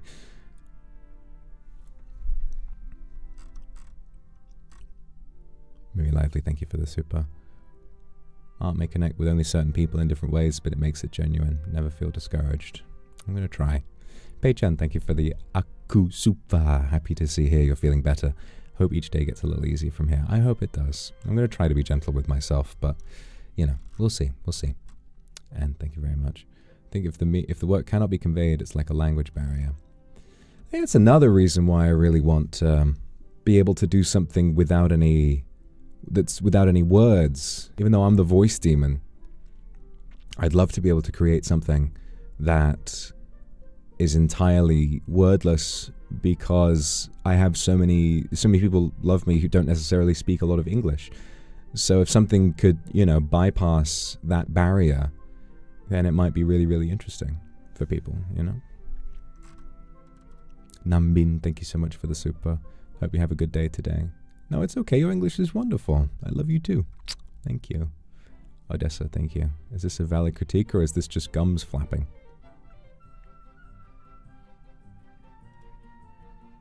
It's a good point. Yam, Fujiki, thank you so much. I also want to say I missed you. Exam is coming up. You're going to do well. Thank you so much for the kiss. You're going to do fine.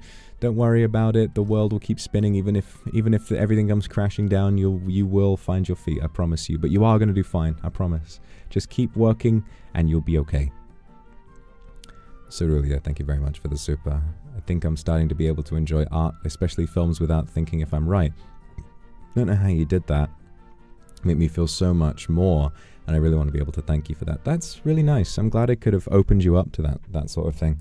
I just wish like that were possible on a more grand scale. I don't know. I just wish it were possible because I know that everyone is capable of connecting with art, you know, on a personal level. It doesn't take a genius's brain to have an emotional response to a work of art. I'll tell you what it is. It all kind of stems from the art community and people who are elitist and gatekeepy about their work, you know? Like the whole, it takes a certain, it does take a high IQ to understand Rick and Morty or whatever the fuck it is. That makes artists seem obnoxious to your everyday person, and they will feel superior by rejecting, looking into something that requires like a little bit of forethought. And then it sort of becomes like something to feel proud of, when in reality that shouldn't be, it should be all about making things for the artist. Should make the art they want to make, and then anyone should be able to, not to every work of art, but every work of art has its base. There must be a huge sampling of people who will identify with, any work of art that's made. If you took the entire world's population, there would be so many people. There'd be so many people who could like watch something and be like, wow, if they just go in with an open mind.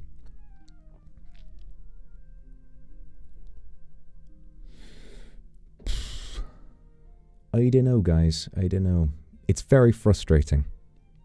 It's very frustrating because I don't know. It might seem a little like a little self-aggrandizing, but I know I have talent. I know I have like an artistic bone in my body, and I know I am proud of things that I've made, and I just like to be able to do more of it, and to do it more often, and to know how to put it in front of more people. I'd like to be able to create real art on a regular basis and to really connect with people. And I don't know. It's really, really hard to know how to do that.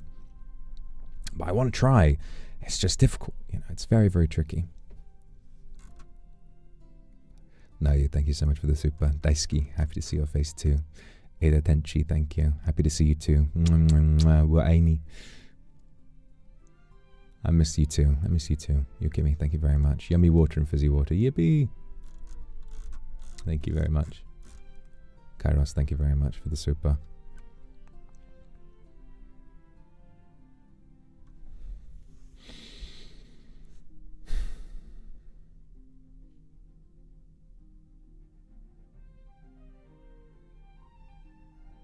I wish I had it in me. I mean, I do, to commit to something, something that is challenging, and to then take the, when I'm offline, to be able to handle the long, terrifying period of fretting about whether or not people are actually going to like what I've done.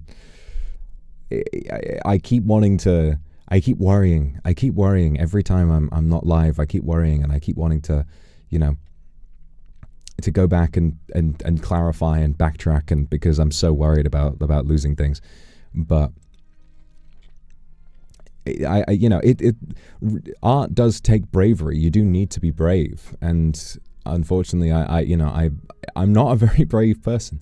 I think that I worry too much about all kinds of different things, and I worry about the retrospect of looking back and thinking, why the fuck did I do that? I worry about the retrospect of looking back on my life, my legacy, and thinking, did I do all that I could have? You know, it's a strange thing. Robin, thank you so much for the Akusupa. Can't stay enough. Even if you feel like your art will be rejected, there's people like me who'll love it. Based half my art career from it. I really hope you know there's people that care and love the story that you're creating and telling. I should just fucking bare my soul and stick to it and keep gunning for it. You know?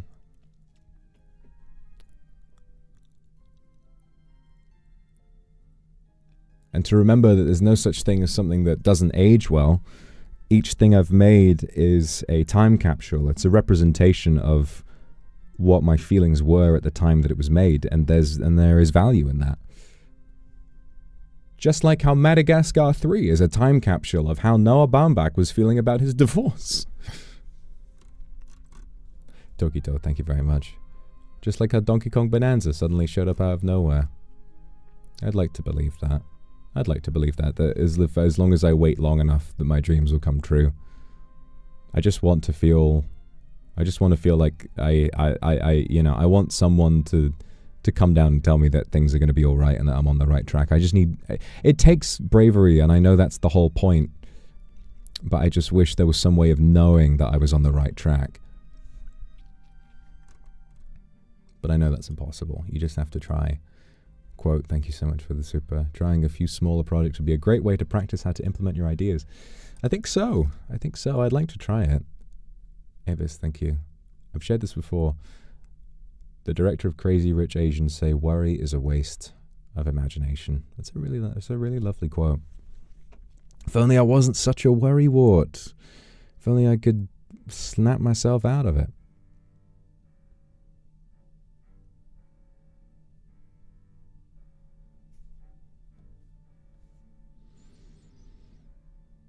There is no wrong track.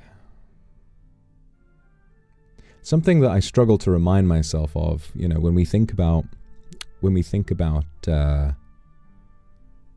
retrospect and we think about the passage of time looking back on ourselves, you know, remember that hindsight is 20/20. What I struggle with is thinking about fate. Whenever I get excited about doing something, the important thing to remember is that, you know, the future has not been pre-decided, and there's no one in the future looking back on me cackling because I'm running down the wrong path in the maze.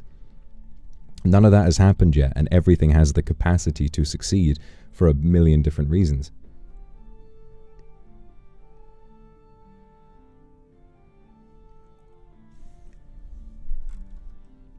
Wednesday, thank you. Is Mama Voxy okay? Papa Voxy is okay, and you, Mama, can have a little kiss. You're getting your pronouns wrong. You're misgendering me, I'm afraid.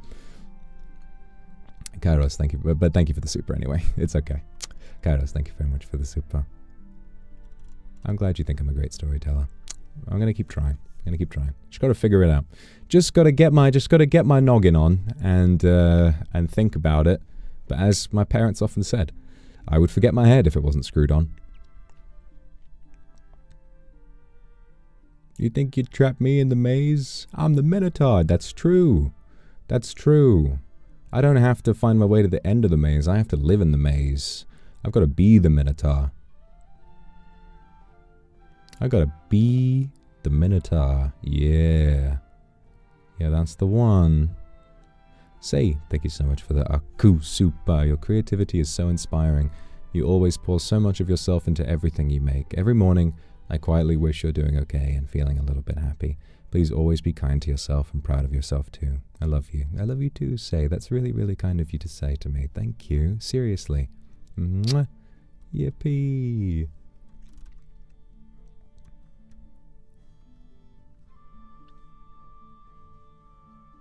Naliatia, thank you very much for the super as well. I'm him. Yeah, I'm him. Rah.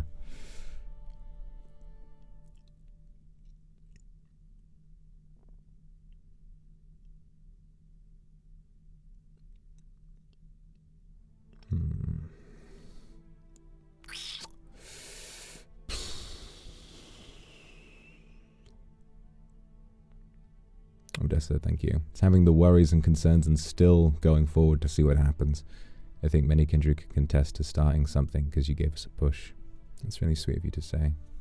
Mufang, thank you for the Akasupa from Sleepy Owl. Thank you. Yesterday was your birthday. It's the 3rd birthday as a kindred. This is the first Aka you've given with your own salary. Thank you so much. That's a massive gift, and I hope you have a wonderful birthday. Hope you had a wonderful birthday. I'm lucky to grow up and witness you grow bit by bit. You've done so well. I love you 3000. I love you too. Thank you so much for the Aku Super Sleepy Owl and Mufang for sending it to me. Thank you so much.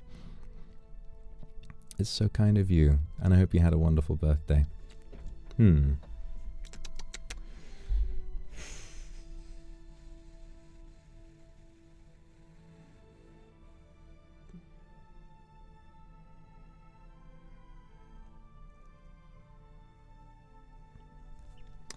while ago I did start writing some lyrics for something, and I thought they sounded really good, but I never got around to finishing that. Maybe I should just do that. And then, like, hit up one of my music friends and be like, can I just get, like, a really simple beat for this?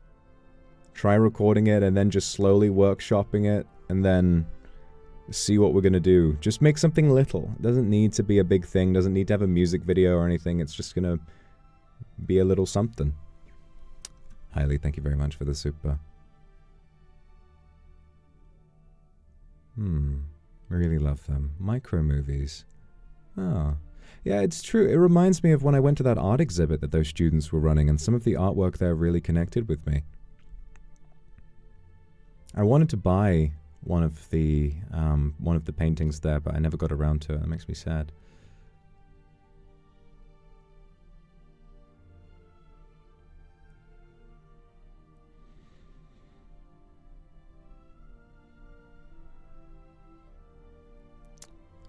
Van, if studying is your dream, everything you're going through will be worth it.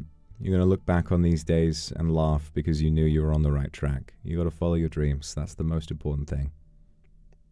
That's what I've got to do too. I got to think about what my dreams are. It's like I said this. A wise man once said this in my own song, "How to Get Away with Murder." I said this thing. I wish I could do this. I wish I could do this because I was happy and not because I was scared.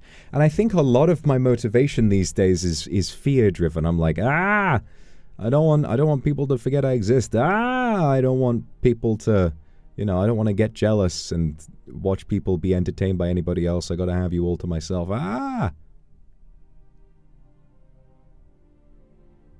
So bars. Yeah, no, that was literally, that was improv. I remember when I was recording that with Mane-san, I just I was like, I think we should have a bit of like written spoken word here. How about this? And then I just said that and it was done. Tokito, thank you.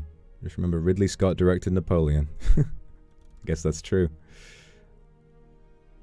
And Alfonso Cuarón directed Great Expectations. But he also made Prisoner of Azkaban. Mayu, thank you very much for the super. Always do my best in my creative endeavors. Yeah, you better. I love you too. I love you too.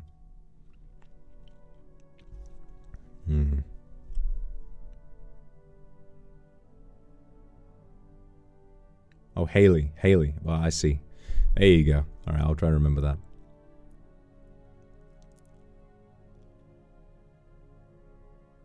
My little bell pepper.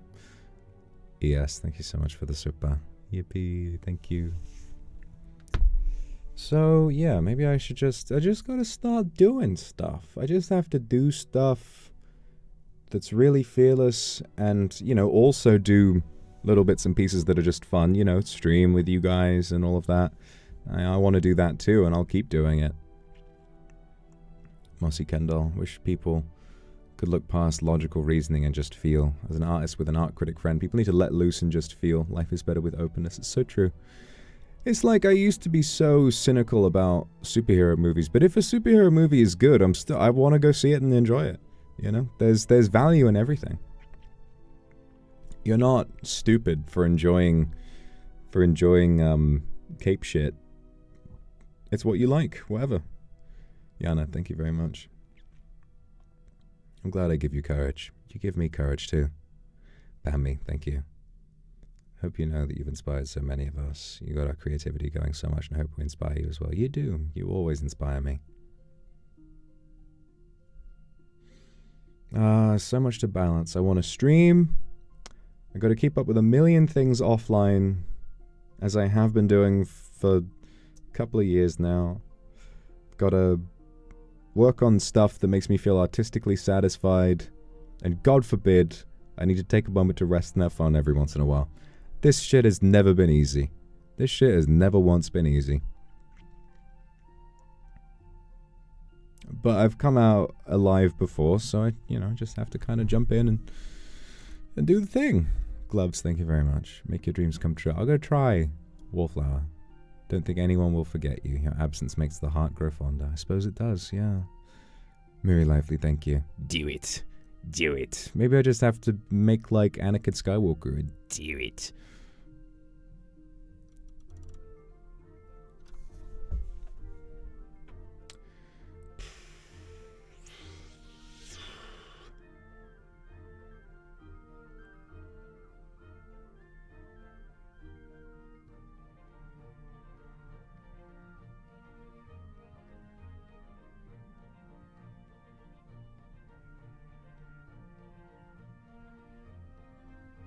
And thank you very much. Once upon a time, one wiser he said, just do it. Look back, say it back to you. Just gotta do it. Just gotta do it. Okay, I'll do it. I'll do it for you guys. I'll do it for you. It's a revolution. When I faced the truth, I fell in love with you. I love you because you are you. Thank you, Akuma. Well, that's something really special, isn't it? I'll keep trying. I'll keep trying. Tender Dream, thank you very much for the Aku Super. Terrible at comforting people or giving advice. No, you're not. You always make me feel so comforted. But I just want you to have a good day today. May you enjoy your favorite delicious food, rewatch a movie you love, or stumble upon something new that sparks your joy. Get some good rest too. Miss you. I miss you too. And I love you. Thank you very much for being here to support me. Kendra, thank you. No, not bad advice at all, Kendra. Everybody's just got a different path in life.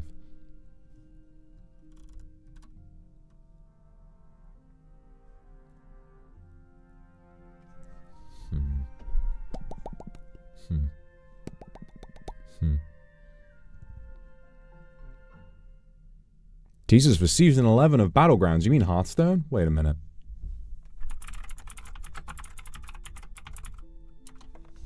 Hang on a minute. Battleground. Oh! I have not seen this. Cindy, thank you very much for the super. Alright. Sad arc is over. Funny card game. Thank you, Cindy.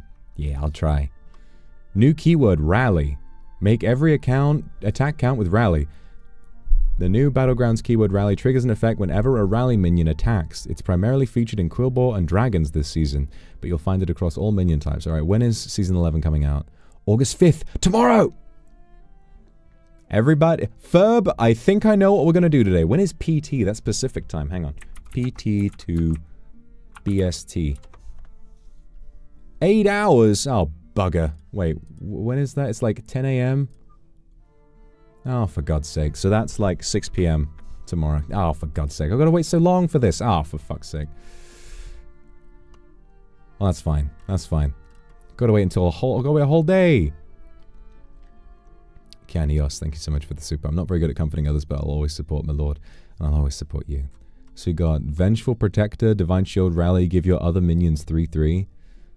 So, it triggers an effect whenever a rally minion attacks. So is it like when that minion attacks, it triggers its own effect? Or whenever a rally minion attacks, does it trigger every rally minion? Quillboar, your rally, your blood gems give an extra 1+2 this game. That's fucked up! That is fucked up, Sanguine Refiner. 1+2 for blood gems every time he attacks. What happens if you give that Wind Fury? What happens if you give that Wind Fury? If you get that on Alakir, oh my god, you're going to be destroying everything. That's like, oh my god. That's like, ugh. New hero. Lo, the living legend. Oh, it's like thingy. It's like, you know, what's his name? Queen Ajara for Nagas. Mutinous. Oh, Mutinous they've changed, so now he sells a minion instead of removing it. Okay, so we can trigger sell effects. That's good. Sorry, I'm just reading patch notes right now. Oh, they're bringing quests back! They're bringing quests back! Yippee! Yippee! Quests was the meta. I played Battlegrounds when it first came out, and then I took a break from it for a long time, and then I think 2 years ago-ish, I played again, and that was during the first quests meta. And quests in this day and age have become massively like out-phased by trinkets. Like trinkets are just way more powerful. So I imagine they're bringing it back.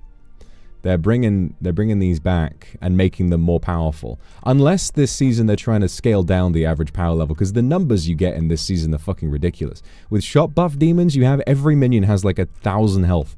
It's ridiculous. Removed quests. End your turn with unspent gold 3 times. That was a fucking silly quest. It should never have been in the game. So they're taking that out. That's good. Start of combat. Your leftmost minion gains divine shield and attacks immediately. Oh god, with that coolbot, it's gonna be crazy. Avenge 3, gain a free refresh. That's ridiculous. Smelting chamber at the start of each turn. Brought back 35 quest reward. Okay. At the start of each turn, make a friendly tier 1 minion golden and upgrade this. That's really good. Get a 7 gold coin pouch. Increase your max gold by 7. That's really fucking good. At the start of each turn, make the highest tier minion in the tavern golden. That's also really good. At the start of your next turn, gain 8 gold and choose a lesser trinket to buy. Oh, so trinkets are in the... Oh, it's like the trinket one we... okay. Unlock tier 7 this game. At the start of your next turn only, upgrade the tavern. That's really fucking good. So you can get a quest reward that gives you tier 7. Oh my god. Oh my god. Perpetual link. Your tavern spells that give stats grow an extra 1/1. 1/1 can be earned endlessly. Oh. So you upgrade your tavern there. Keeping spell buff, that's fun. Cosmic reward, discover a second hero power. That's pretty cool. Get a copy of a particular rally minion. Your rallies trigger an extra time. Spellcraft, give a minion Wind Fury and Divine Shield. That's really good. And Magic Fin, get a 1/1 Murloc. Discover a tavern spell to teach it. Teach it? What does that mean? That's weird. Okay. New keyword for pirates, bounty. Oh my god, they're really changing this up. This is going to be interesting. This is going to be fun. The Battlegrounds pirates have plundered a new treasure. The bounty keyword. Bounties are tier 3 tavern spells exclusive to pirate lobbies. There are 5 types when combined with an appearance rate equal to 2 regular tavern spells. Several new pirates can generate bounties and Proud Privateer cashes them in for big rewards. So you get 2 so friendly bounty, get a random minion of your most common type. Wealthy bounty, gain 2 gold. Interesting. So several new pirates can generate bounties. Oh, that's interesting. Oh, there's now a guide. You can actually look at what minions there are in-game. That should have been in there from fucking day 1. Major minion refresh. 100 new and returning minions. So 66 new minions, 37 returning minions, and 104 removed. They've basically just gutted the entire roster. That's crazy. They're bringing back Motley Phalanx. Yippee. That's a fun card. I never really used it, but it's fun, I think.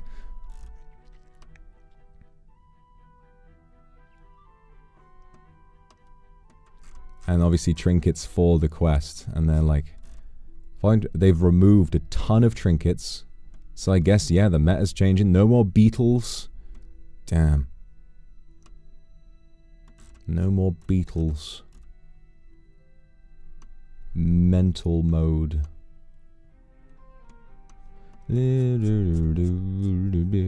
Sorry guys, I just got distracted for a second. Ace Music, thank you for the super. Went thrifting, got this cute shirt and vest top. Then opened stream and realized it's just my shirt. You gotta get it. Hey, you got my boyfriend's shirt. Sorry, I stayed over. I forgot to take my shirt. Well, you can keep that. It's a little present from me. Minami, thank you so much for the super. From Japan with love. From the UK with love. Mwah, daisuki.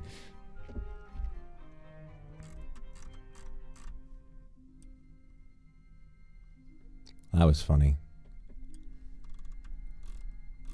Well, that's exciting. Alright, we'll have to play some Hearthstone on Wednesday then, after that's come out. Fixed a bug. Alright, so they fixed lots of bugs. Hooray! Hooray for bug fixes. I want to see what these new minions are, though. I want to know what the new ones are, but I guess they're not going to tell us. Oh, okay. So new rally. Okay, rally, play a blood gem on this for the tier 1. That's not bad. That's not bad for tier 1. Give minions in the tavern 2/2 this game for a demon. That's really good. Elemental demon, hybrid minion, primeval monstrosity, stealth. Whenever a friendly rally minion attacks, give a friendly minion of each type +3/+3. That's not bad. Charm wing. Give 2 friendly dragons this minion's health.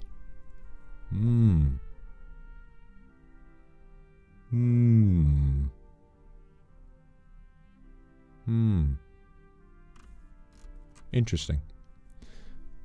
Battle cry, death rattle, and rally. Give your other minions 2/2. That's interesting.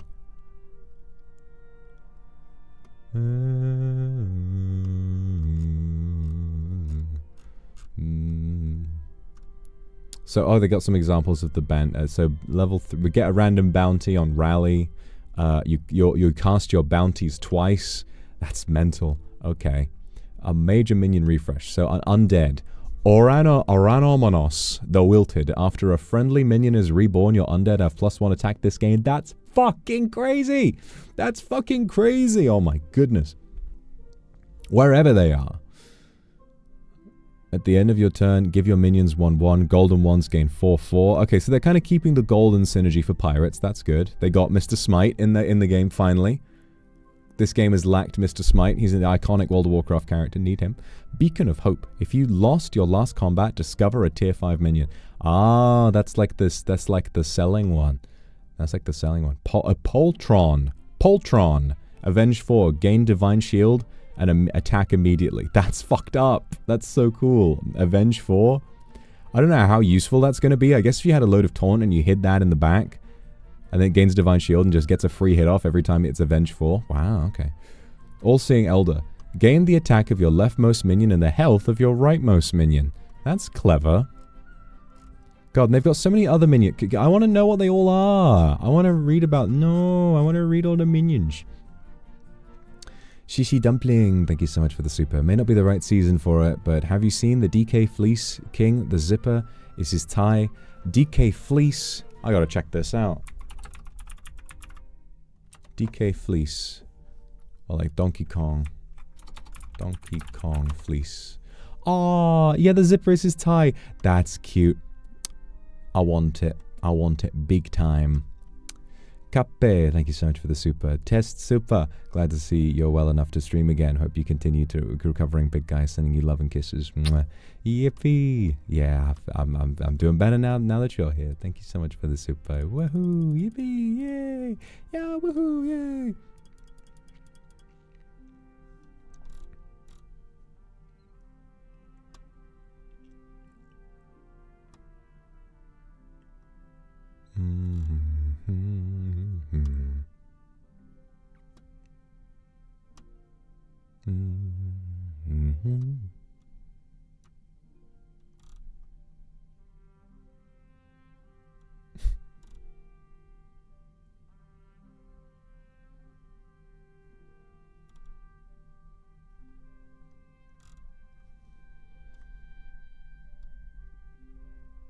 I look very beautiful. Thank you. Should pay your respects to the artist. Credited in the description. Yeah, I managed to make a bit of money back, thankfully, on my RuneScape bank, because I lost a lot of money on just, like, prices going down on things I'd bought. But I did some Slayer, and I got another Tormented Synapse from the Tormented Demon, which is pretty good. And turns out crafting Ether Runes is really good money right now. So I did some of that, and I made a little bit of money back. So what I've done now for my money is I bought back Oathplate because it's the best gear for Vardorvis, and I basically got a minus Infernal Cape maxed out Vardorvis setup, and I've just been killing Vardorvis because Vardorvis right now is how much fucking money per hour on average? Money making Vardorvis is about 8.6 mil per hour if you get the Altor Ring and the Soul Reaper Axe. So I guess I'm on my Soul Reaper Axe grind again, praying to fucking Shadow Jesus that I can get lucky on a Siren Staff and I don't have to kill Whisperer another 1,500 times to get another one. So I can just do Vardorvis. And also, they've added a mechanic so you know how many ring rolls you've got now. And I'm 1 out of 3 on the Altor ring. So I have to just keep killing him. I've got to just keep at it with Vardorvis. And I'm very well practiced with Vard now. So that's what I'm going to do. That's what I'm going to do, is I'm going to wind up just kind of killing Vardorvis a whole bunch. Found RuneScape on Steam, plan on playing soon. Yippee! A lot of people have been coming to RuneScape recently. It's been kind of a big deal for a lot of people. Like, a lot of World of Warcraft streamers have been making a massive exodus to RuneScape. Like, I think Old School broke its all-time player count. It's at 240,000 players, which is really crazy. You know, that like after so many years. And I guess it kind of does bring me a little bit of comfort in a way. It brings me a little bit of comfort, like the fact that this game went through such a tumultuous lifespan, you know, was so popular for a while, and then, you know, evolution of combat, many players leave, and after so much time, it's now more successful, honestly, than it has ever been. It's crazy to think about. So many people play RuneScape for nostalgia, and yet it's now more played than it's ever been before. So people are nostalgic for a time that wasn't even as good as the time we're in right now. It's really kind of a best case scenario for a game that's so personal to me.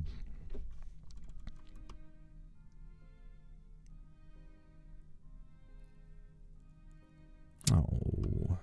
And then I just go and check the RuneScape Reddit, and they've added a thing for someone on the Jagex team who passed away. That's it is always sweet to me though, how games have the capacity, like, you know, games add memorials for people who pass away. Like World of Warcraft did a lot of those. You know, like there was the Make-A-Wish kid who voiced a Tauren that you can find, and who's still there even after the world got remade with Cataclysm. And I know RuneScape added a tribute to somebody's dog that passed away. They put like a dog with a broccoli in its mouth in Valamore to pay tribute to that. It's just, I don't know. Death is the great unifier. No matter who you are or what your opinions are, I think when someone passes away, everybody kind of comes together, and you know, it doesn't really matter about anything. It's, you know, that's where everybody sort of becomes kind. It's almost nice to see. You know, I'd rather nobody had to die, but it's nice when people take so much time to dedicate to people that they care about.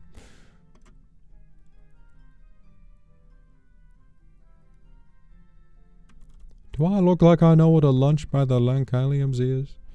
Sorry, I'm just looking at social media now. This is very unprofessional for a full-time streamer guy. Full-time streamer guy. Jennifer, thank you for the super. You got a boyfriend! It's going great. It's fine. I still feel bad. That's okay. I'm proud of you, okay? Don't let my jealousy stop you from living your best life, okay? I'm very proud of you, and I am jealous. Here you are with a boyfriend, and you're still asking your online man for kisses. Guess that's for you guys to figure out amongst yourselves.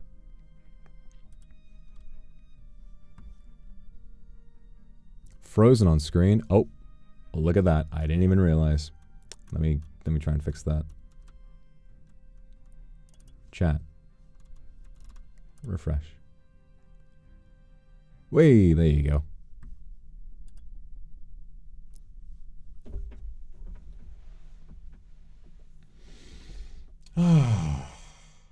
It is hot in here. You know what that means.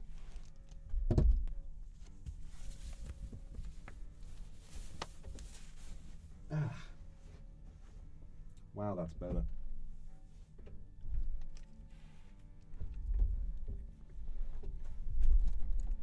It is hot in here.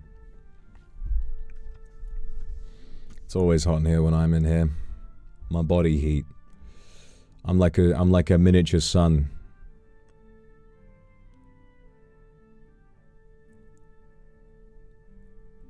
You want a BF too? I mean, listen. I'm right here, okay? I'll give you all the benefits, but none of the drawbacks. Come and consult my services.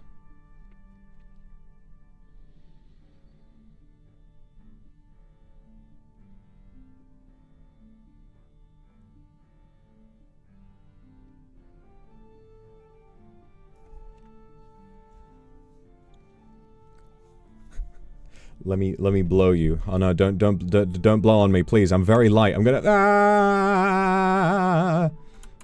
I got blown away. I got blown away. You guys. Oops. Here I come. Jump scare. Jump scare. Oh shit, that's my cock. Sorry, I think that's happened before. That's definitely happened before on occasion. Hello. Hi guys, hello. So,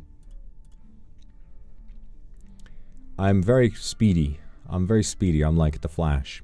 I can bounce back from anything. I can bounce back from being blown away like a little dandelion.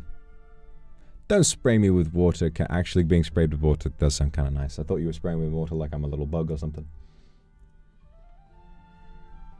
So, yeah. Listen. Permission to bounce on you, King. Alright. If you're so keen on it, fine. I guess I can make a little room. So, he likes to bounce when blown. Noted. I don't even know what you would interpret that meaning. Cock jump scare style. You know, I just remembered something. So I mentioned that I went to spend some time with my IRLs on Saturday, and I had a really nice time. One of my friends was being was particularly gassy, and at one point he farted, and I swear to you, it sounded like a FNAF jump scare. It was literally like, it literally was like the exact aing sound, but he farted it. I lost my mind. It was pretty good. Yeah, you know. So, things to think about. He found out you're British, so he started making fun of your accent. Love him so much, but threw my pape at him. I'm glad you love him. Now, if bro wants to make fun of my accent, all he needs to remember is that his girl is in my chat 24/7. Give me little kisses. Yeah, you might be her boyfriend, but is she in your stream chat sending you kisses? I think not.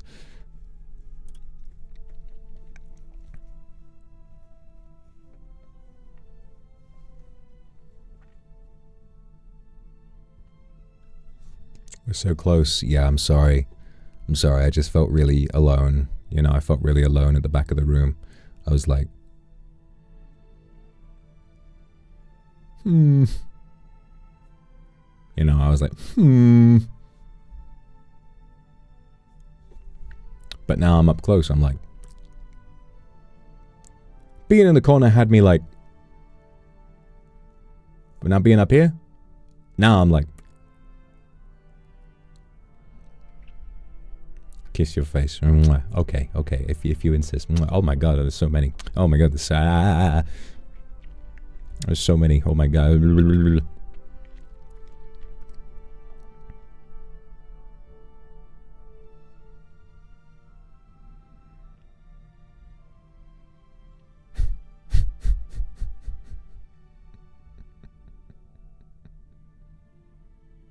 It's hard to believe we're living in a post-Donkey Kong Bonanza world.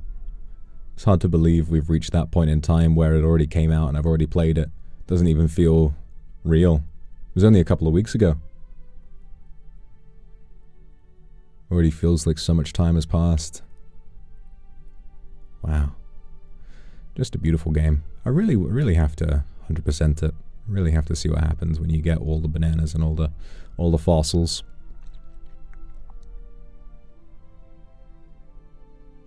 Guys, thank you very much. Did it hurt when you fell from heaven?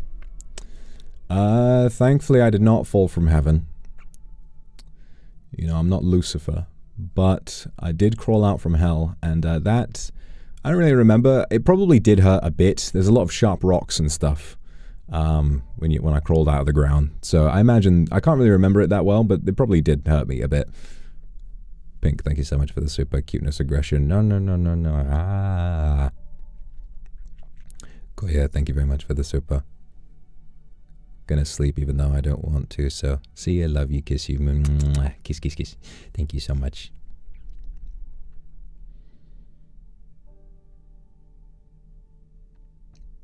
Did it hurt when you hit your head coming up from heck?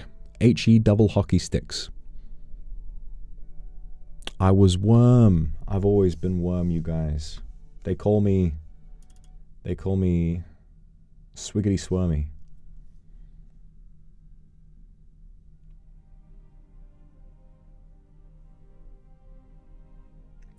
I'm gonna eat you. I'm gonna eat you. Better watch it. Ow.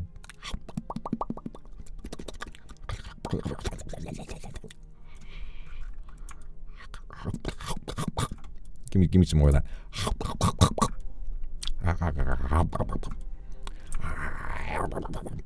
All gone.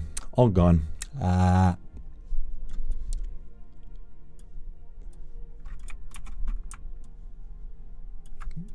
Wow, so many chat. So many chat.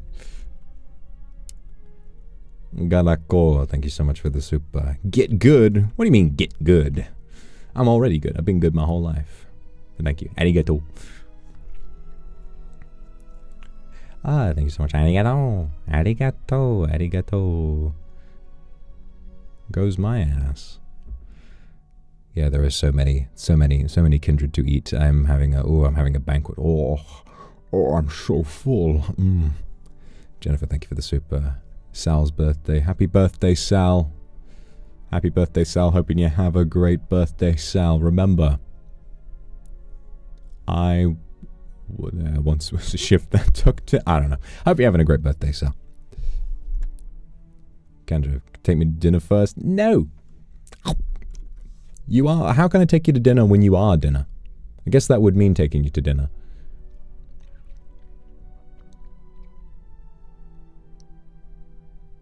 Am I drunk, sir? No, but I could be. No, but I could be. I've not had a drink in some time. Como-sama, thank you. Glad that you feel better now. Yeah. Afra, thank you very much for the soup. Been busy with a goal. I miss you very much. I hope I can convey my soul to you through the internet and hug you. Mwah. Cindy, thank you very much. Bite you. Mwah. Emotional support. Call me Tyrannon the way I'd let you have a kiss. Oh, that's good. You're going to get one for that. You're going to get one for that. You're going to get a big...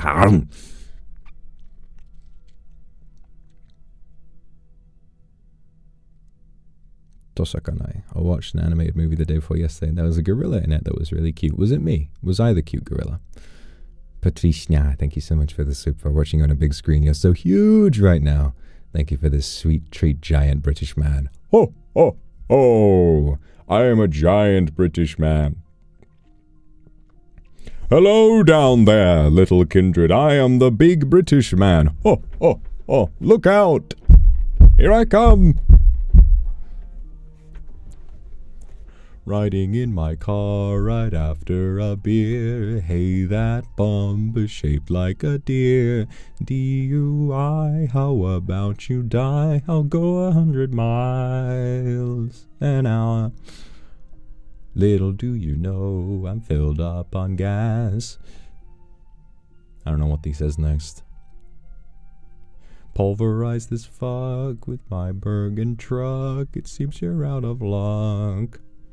Vanana, thank you so much for the super. Any plans for a cozy Stardew Valley stream? I probably should stream Stardew Valley at some point.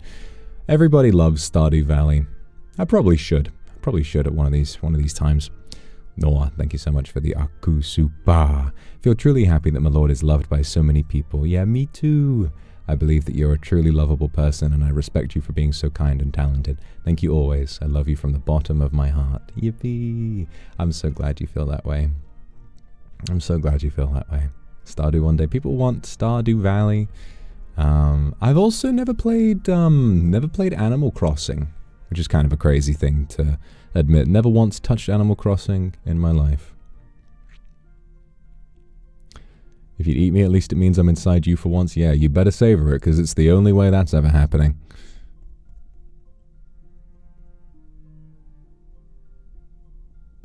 Gotta go farm sim. I got 99 farming in RuneScape. I've done enough farming for one time. The amount of trees I've grown, goodness me, I practically repopulated the fucking rainforest. But, you know, I'd rather repopulate with you. Kairos, thank you very much for the super. You're like a crystal banana. Oh, pretty. And you make people very happy whenever you appear. I like the attempt. It's very cute. Oh, banana. Wonder what I would do. What would you do, right?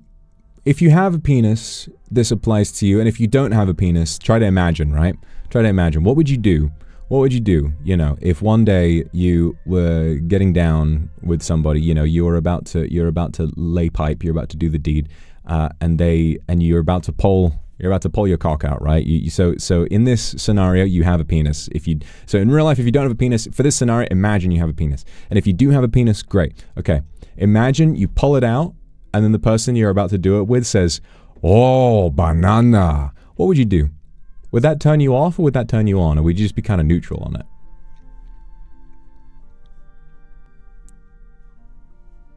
Would you just be kind of like, or would you be like, oh, banana? You'd cry, like just collapse into tears.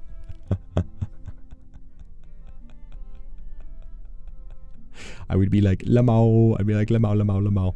Oh, banana. It'd be funny though. Mafia Gravity. What about Genshin? Yelen's got that new outfit. That's true. I've not played Genshin in a long time. I don't know if I could really. The thing is, it's difficult to play games that you don't like. I mean, I did enjoy it. It was just like I just kind of reached a point where I was like, I don't know what else to do really. You know. Nicola, thank you very much for the super. I'm glad you've been doing a lot better, hubby. I missed you very much. Seeing you feeling better fills me with ease. Yippee. We're very worried. You're a wonderful person. Oh, you're a lovely person, Nicola. Thank you for the super. You're a lovely rose to me too.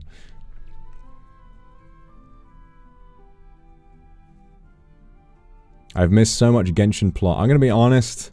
The plot never really grabbed me. To be honest, the plot never really grabbed me in Genshin. I tried so hard to take the plot seriously, but something about it was just so much reading. It was either so much reading or so much listening to Paimon's English voice actor, and that's just not really for me personally. You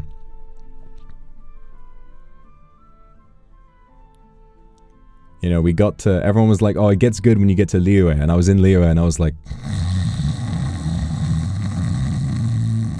it was kind of, I mean, it's a fun game. I like the combat a lot. The elemental combat is good, and all the characters are really, really, really sexy, which is always fun.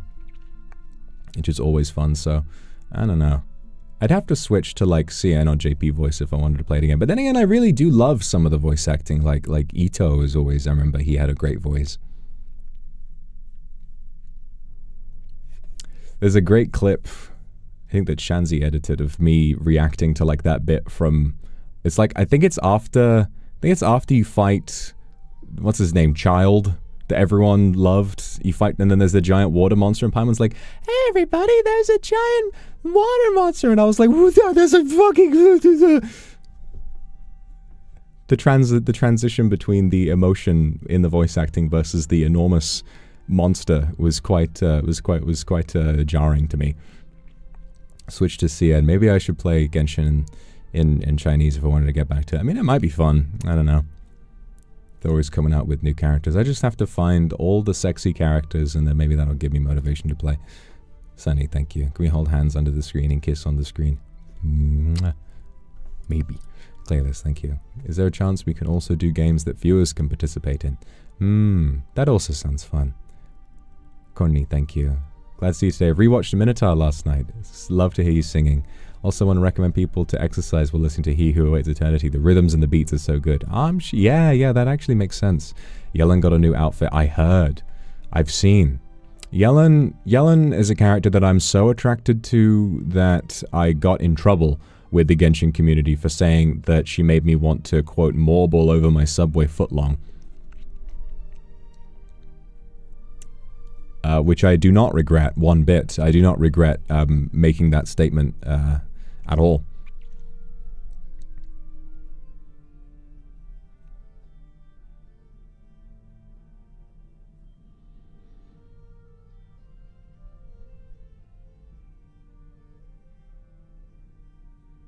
So many, yeah, I mean, so many stuff, let's be honest, right?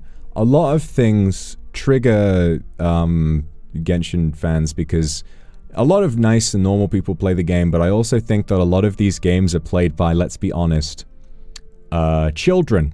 And a lot of children who use the internet and social media don't actually understand controversy at all, and basically they will hear about something and be told this is how you should feel about this thing and go like, oh, I feel this way about this thing. They'll see me, grown-ass, very old adult, saying something that is well within my right to say, you know, and they're like, you're sexually harassing this woman that does not exist. And I'm like, first of all, I would never sexually harass her. I would treat her beautifully, like I treat all women, of course. Would you raise your hands? Raise your hands if you would be very happy if you learned that you were so attractive to me that it made me nut all over a giant Subway sandwich. I feel like that's kind of a, you know, I feel like that would be a blessing, you know. If I found that out about you, if I found that out that someone did like a cum tribute on a sandwich because they were thinking about me, I'd be like, well, hey, I did it. I've won. See? See? Normal. Very normal.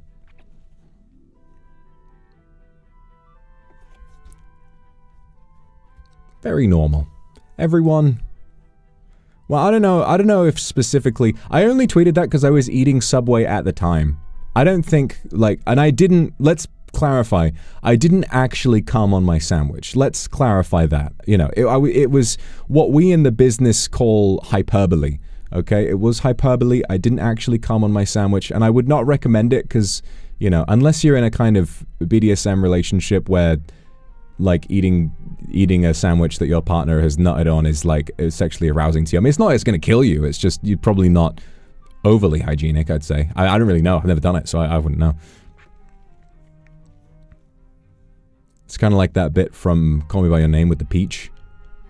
I just came. Did you really? Were you watching the stream, or were you watching something else and then came here right after for a bit of that post-clarity? Extra protein. I mean, it would be high in protein, wouldn't it? It would be high in protein.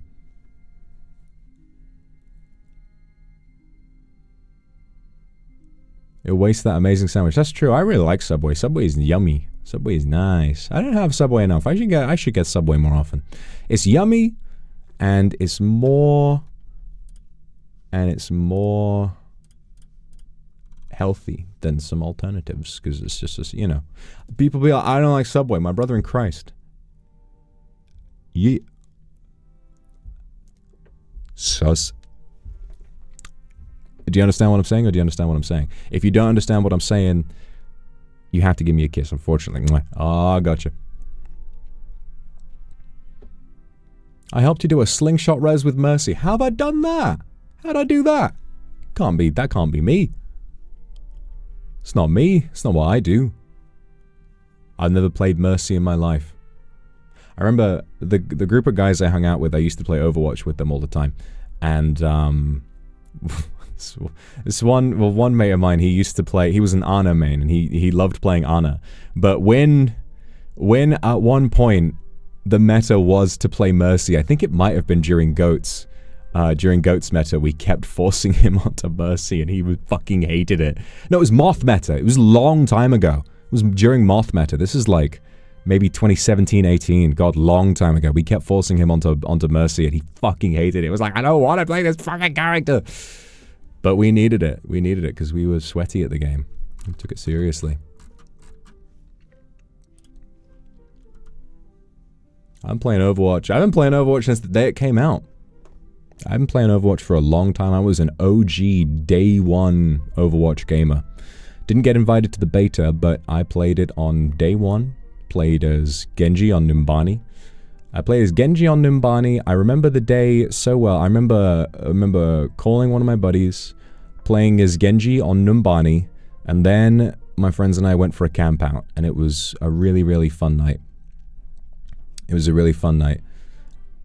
What's my favorite sub? You, baby. That was the same night when I remember lying next to a campfire with a dude who said it was crazy. It was like looking off into space. And that was also the time when one of the guys who I'm still friends with to this day, like, went to go piss in the forest, and then he came back, and he, like, emerged from the woods in the pitch black, and walked up to another friend of mine. He walked up to Stumpy, and he said, I have the biggest bladder ever. And they talk about that all the time. They talk about that all the time like it was the funniest thing that ever happened. It was like, I don't know which one went first. It's like, I have the biggest bladder ever. And then he emerged from the forest like it was a scary kind of cryptid thing. But yeah, no. It's pretty mental. Pretty mental what goes on. Hugest piss ever. I don't know if it was the hugest piss ever. I'm sure there have been many pisses of substantial size and breadth and girth and width, you know? What goes on, goes on. You know what goes on? I goes on. What if you're a switch? A light switch? Not around me, you're not. We're using candles in this house, bitch. Are we still talking about not really. Not really. The art goes on. Hey, what can I say? The art goes on. Are you still giving away £3? No, I gave it away. I went round. I'm going to say this joke again. Went round and dropped off the £3 to the winner's house before the stream. So, you know, if you want to see where it is, you just go ask your mum. But yeah. Darling, hold my hand. Nothing beats a Jet 2 holiday. And right now you can save up to £50 per person. That's up to £200 off for a family of 4. It's quite mad that Jet 2 holidays became a meme because that's been an ad in the UK for a long time. Are you rewatching Demon Slayer? Now, believe it or not, no, I have not seen Demon Slayer because I've never seen Demon Slayer because it is a little offensive to my personal sensibilities. You know, being a demon, I don't really want to watch a show that's about people like myself getting killed. Although that's mostly a joke. I don't really care for many demons, and I've slain a few in my time, putting it lightly.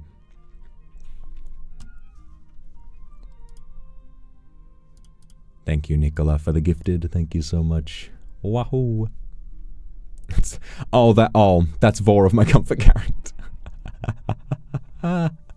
Oh, that's Vor. That's Vor of my comfort character. Oh no.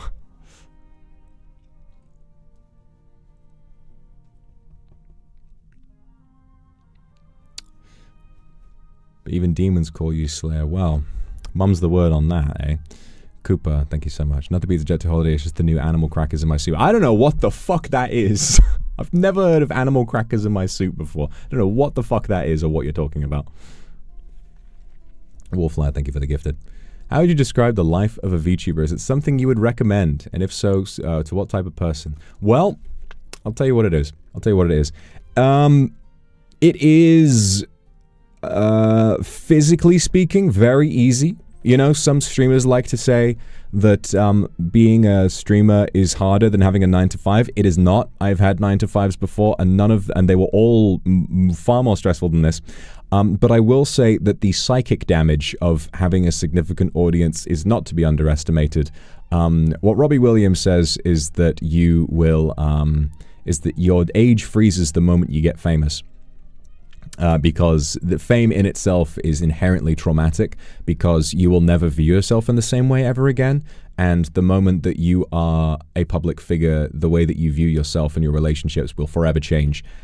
So, you know, just be ready for the fact that you need to have very thick skin. And my biggest piece of advice would be just don't freak out if people say mean things about you, because that's just going to happen. And the more you talk about it, the more you'll say. Did I deliver lava pizzas in hell? Well, no. I don't remember much of what I did. You know, I've been on Earth for a long time. I've been on Earth for a long time, you know. Been on Earth for a very, very long time. I've had lots of jobs. I worked very briefly, around the turn of the 20th century. I worked in a textiles factory. Well, it was a bit after that. It was around sort of the 30s. In the 30s, if you can believe it, I worked in a textiles factory. I did not work there for very long. I was terrible at it, but that was the point where I was losing. I had no fucking money. I had nothing left. I had fucking no money at all. And I worked in it was like the last job I could get, and I managed to hold myself up there for a few months at most, but I got sacked pretty fast. There. Because I just could not keep up with that kind of thing. I was clumsy, I kept injuring myself, and I was uniquely useful, to be fair, because I could just regenerate any of the fucking sewing needle holes I would put in my fingers. But I just kept forgetting about different quotas and all that sort of stuff, and I just, it just wasn't for me. I've done that. I've been a bodyguard before. I've picked up some contract work. I've been a hired gun. I was a cowboy very briefly. I wasn't really a cowhand for very long, because of, my reputation sort of caught up to me a little fast for me to have like a decent career as a cowboy. So I had to kind of keep moving. But yeah, I've been around. And streaming is easier than all of those jobs. But I would say, psychically, the only jobs harder than that are the ones where I had a chance to die. Any of the ones where I was like fighting people, those were a little bit more stressful than this mentally, kind of looking over your shoulder and that sort of thing. But this is still difficult in some ways. Oh, and I was, of course, most recently before this job, I was a substitute teacher. I was a substitute teacher, and I worked in a few local schools, and I really enjoyed that job. It was very stressful, very, very, very stressful. Nowhere near as stressful as being an actual teacher, but knowing you have a child's life in your hands, obviously, you understand. For me, that's going to be uniquely stressful. But it's not your guys' fault. You haven't given me psychic damage. It comes with the territory. Okay, it comes with the territory. Well, as substitute teacher, teacher's assistant, we kind of do it all, right? As substitute teacher, you just sort of do whatever's needed. So, you assist some classes, you teach some classes. Did the kids ever bother me? Of course the kids bothered me. The most they bothered me is when they figured out I had to wear a wig.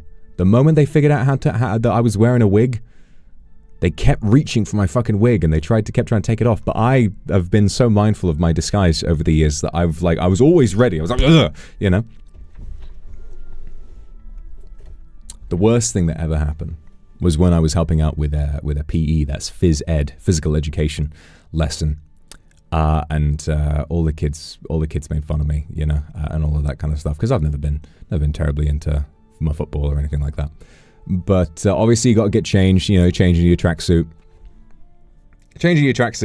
and also, no, I'm not bald. Look at my hair, right? Look at my hair. I cannot go out looking like this because it's extremely distracting.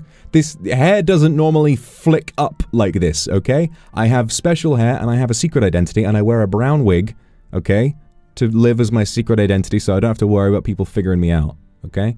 It may not be super necessary, but it helps me feel safe, okay? Anyway. So, I'm on the pitch. I'm a tracksuit, and I'm sort of there, like, keeping the kids in line while they play their football. And then I come back to get changed. And one of those kids has stolen my trousers. One of the kids, and to this day I still don't know who it was, one of those kids stole my trousers. And the unfortunate thing is that I made the terrible mistake of telling the teacher, Welsh guy, oh, can't find my trousers, and sussed out that one of the kids had taken it as a prank. And he went around and was like, all right, line up! Which one are you? And I was like, oh my god, I can just go home. I can just go home. And these tracksuit bottoms aren't terribly unsmart. You know, I was wearing my... Okay, I didn't have my fucking pants out. You know, I was wearing my PE costume. My fucking tracksuits that you wear when you play football. Okay? Right? I had trousers on. I wasn't freeballing it. Jesus fucking Christ. In a school changing... What the fuck are you accusing me of? Anyway. They were like, who did it? And I've just felt so embarrassed. It's like, it wasn't really that necessary. You know, I just didn't want to cause a fuss. But they wound up, and they didn't even find them because obviously those kids were just stood there laughing their fucking asses off. Those kids were just laughing like, you know, insano mode and could not take it seriously. To the point where when all the kids are laughing, there is no amount of discipline that will stop them. At some point, when the kids find something funny enough, they will keep laughing, and no amount of yelling or telling them to stop will stop them. So at the end of the day, we just have to let them go, and I'll never know where that pair of trousers went. I hope the kid who stole them is wearing them to this day, and that they have treated them well.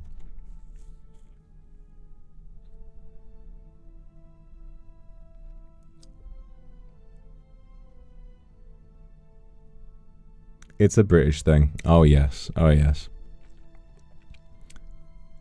You were a daycare teacher once, at toddlers. Oh, that's nice. That's nice. I feel like it's probably... I never taught toddlers, but I feel like it's probably a lot easier to teach, like, little kids who can barely run around than it is, and you have to just teach them 1, 2, 3, ABC, and play a little cartoon every once in a while, than it is to, you know, teach kids who are just about big enough to fucking wrestle you. I mean, the amount of time... I've worked in some rough schools. The amount of times I've seen kids literally fight their teachers. They bite. Have you ever seen a kid attack a teacher? Have you ever seen a kid, like 14, 15-year-old boy, like actually launch at and try to kill one of their teachers? I have. That's happened a couple times. You guys clearly haven't been going to very rough schools, because that shit happens. When a teacher... You know, when a teacher, you know, is particularly despised by a certain student and they, you know, say some things to that student that really tick them off, some of these students have behavioral issues, they snap and they fucking, Some of those kids didn't even get expelled. They just got like a 1-month suspension. Because it was that bad, you know? British kids, I think that it might well be a UK thing, but I've seen some videos on social media of it happening in American schools as well.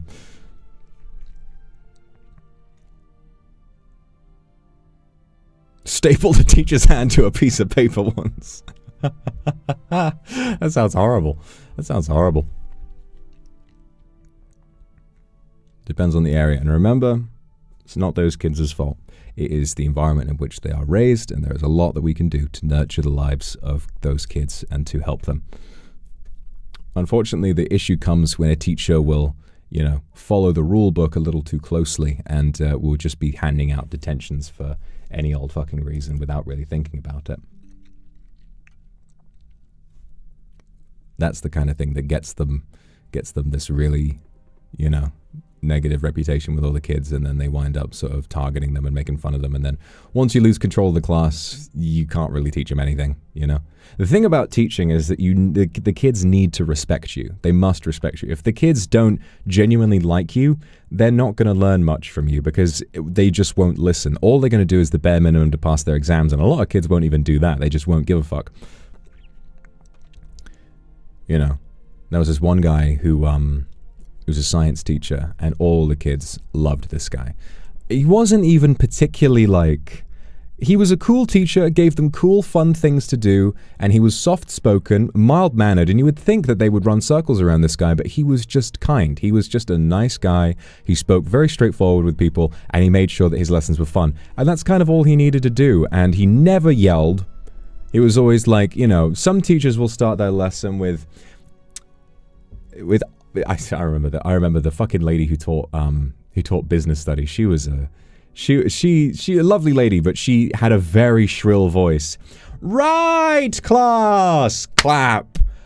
Are we ready? Kind of thing. And everyone was already taking the piss by the time she said that. And it was every lesson, right, everyone. And it's like, oh my God. But this guy, this science teacher, was always like, all right, good morning, guys. And then everyone's listening, you know. He's kind of sort of treated everybody like they were equal, you know. And so the one time when no one in his class was paying attention, and everyone was causing chaos, the one time I saw that man yell, oh my fucking God, everybody, bam, silent. Instantly silent. Everyone is at attention. The moment he was like, I can't even remember what he said, but it was something like, "Be quiet in this room," and everyone, because they've never heard that man yell before, right? But if some teacher who's always yelling is yelling, it's like, you know, the volume's already high. I'm not going to notice if you just play another loud sound. It's like if I turn up the ambient noise, if I turn up this, if I yell, if it's quiet,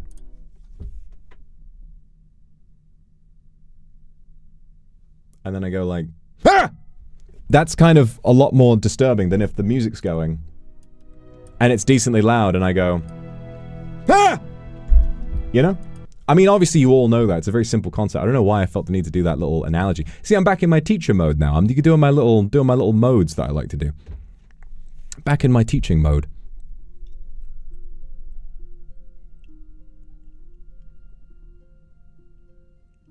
I love the clip. I don't know if some of you saw it circulating on X, formerly Twitter, of the set of the Witch, with Robert Eggers trying desperately to teach or to direct this child actor who, one of the kids from The Witch has to be eating bread, and he really doesn't like the little kid doesn't like the taste of the bread. And he's eating it, and he's like, oh, I don't like it. And Robert Eggers, bless him. I fucking hate how everyone is like, Robert Eggers is always overrated, never a good director. And I'm like, this is one tiny instance of him not doing the best job at directing a child in one scene, when he has made, like, I'd say, in my opinion, verifiable masterpieces back to back to back. And now someone sees him, like, struggling to direct a child once, and they're like, this guy's fucking overrated. No, I never liked his films. Just shut the fuck up, you piece of shit. Anyway, it's him struggling and saying, like, can you please just, you know, try to do the same. And the kid's like, I don't want to eat it, you know, because he's a kid. He's like 7 or 8 years old. And then Ralph Ineson, oh my God, his voice. And he's, well, yeah, well, you're an actor, ain't you? You're a good actor, aren't you? This is the scene we're trying to do, right? This is the scene we're trying to do. You've got to pretend that the food tastes really good because, you know, that's the acting. You're a good actor, aren't you? And he goes, yeah. He's like, come on, you can do this. And instantly he just snaps into it. What a wonderful guy. What a wonderful guy. From everything I've heard, he just seems like a really, like a class act. Speaking of which, saw Fantastic Four, and I really enjoyed it. I really, really enjoyed it. In my opinion, maybe, I don't think it's controversial because both films were good. I would say I did like Fantastic Four a bit more than Superman.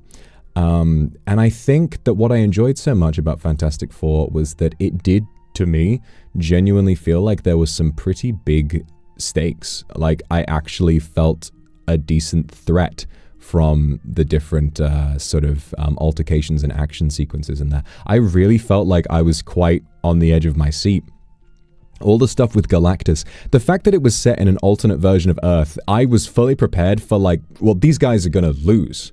Like, this is going to result in them losing. How the fuck are they going to defeat Galactus? And it was, you know, and they sold those stakes really, really well. I liked it quite a lot. The production design was great. And it's a shame how harshly edited down it was. It was edited down so much that it is a very, very, very fast pace. But because the production design is so good, the production design really does immerse you in its world right away. I kind of didn't really mind about the fast pacing. It felt like it got me stuck into the world really, really quickly, and I didn't worry about it so much. It just sort of felt like I accepted the world for what it was without needing to have it lectured to me. So, yeah, I was a huge fan of it. I love the focus on Sue Storm Definitely the best character in the film was the Invisible Woman. I thought she did very, very well. The focus on motherhood and the fact that it was never a question about her and her child, you know, like the fact that even from the very beginning, when Galactus asks for, this is all in the trailers, when Galactus asks for her child, there is no question that she will not give up her child. And she has Vanessa Kirby does a fantastic job. The team has a great dynamic. I just really bought their relationship. It was funny, you know. They had the humor really, really worked for me. It was just a rollicking good time. I really, really enjoyed it. I thought it was a lot of fun. Exactly. This is what I liked so much about Sue Storm, is that, you know, so many women in superhero films or in big action films have to be a girl boss.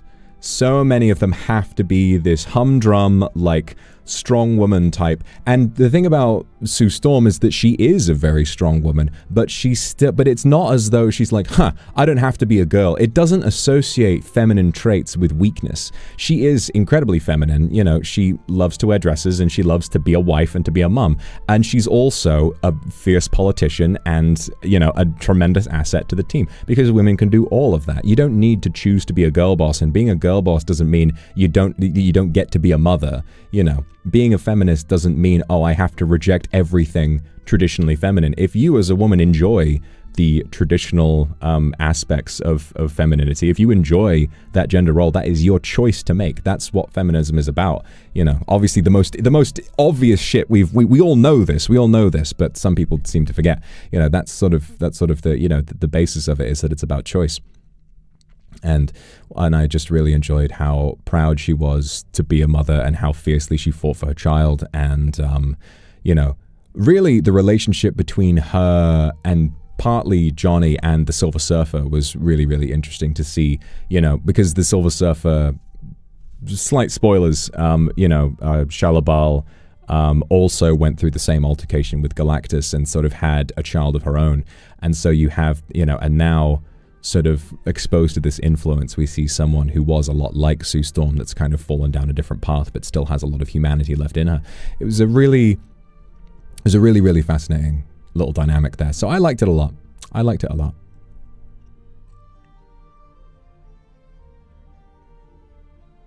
Yeah, you're not giving up on feminism if you want to have a baby. You know, being a housewife is not unfeminist. It takes immense strength to be a mother. Takes incredible strength to be a mum, to be a housewife. You know, there is nothing unfeminist about that.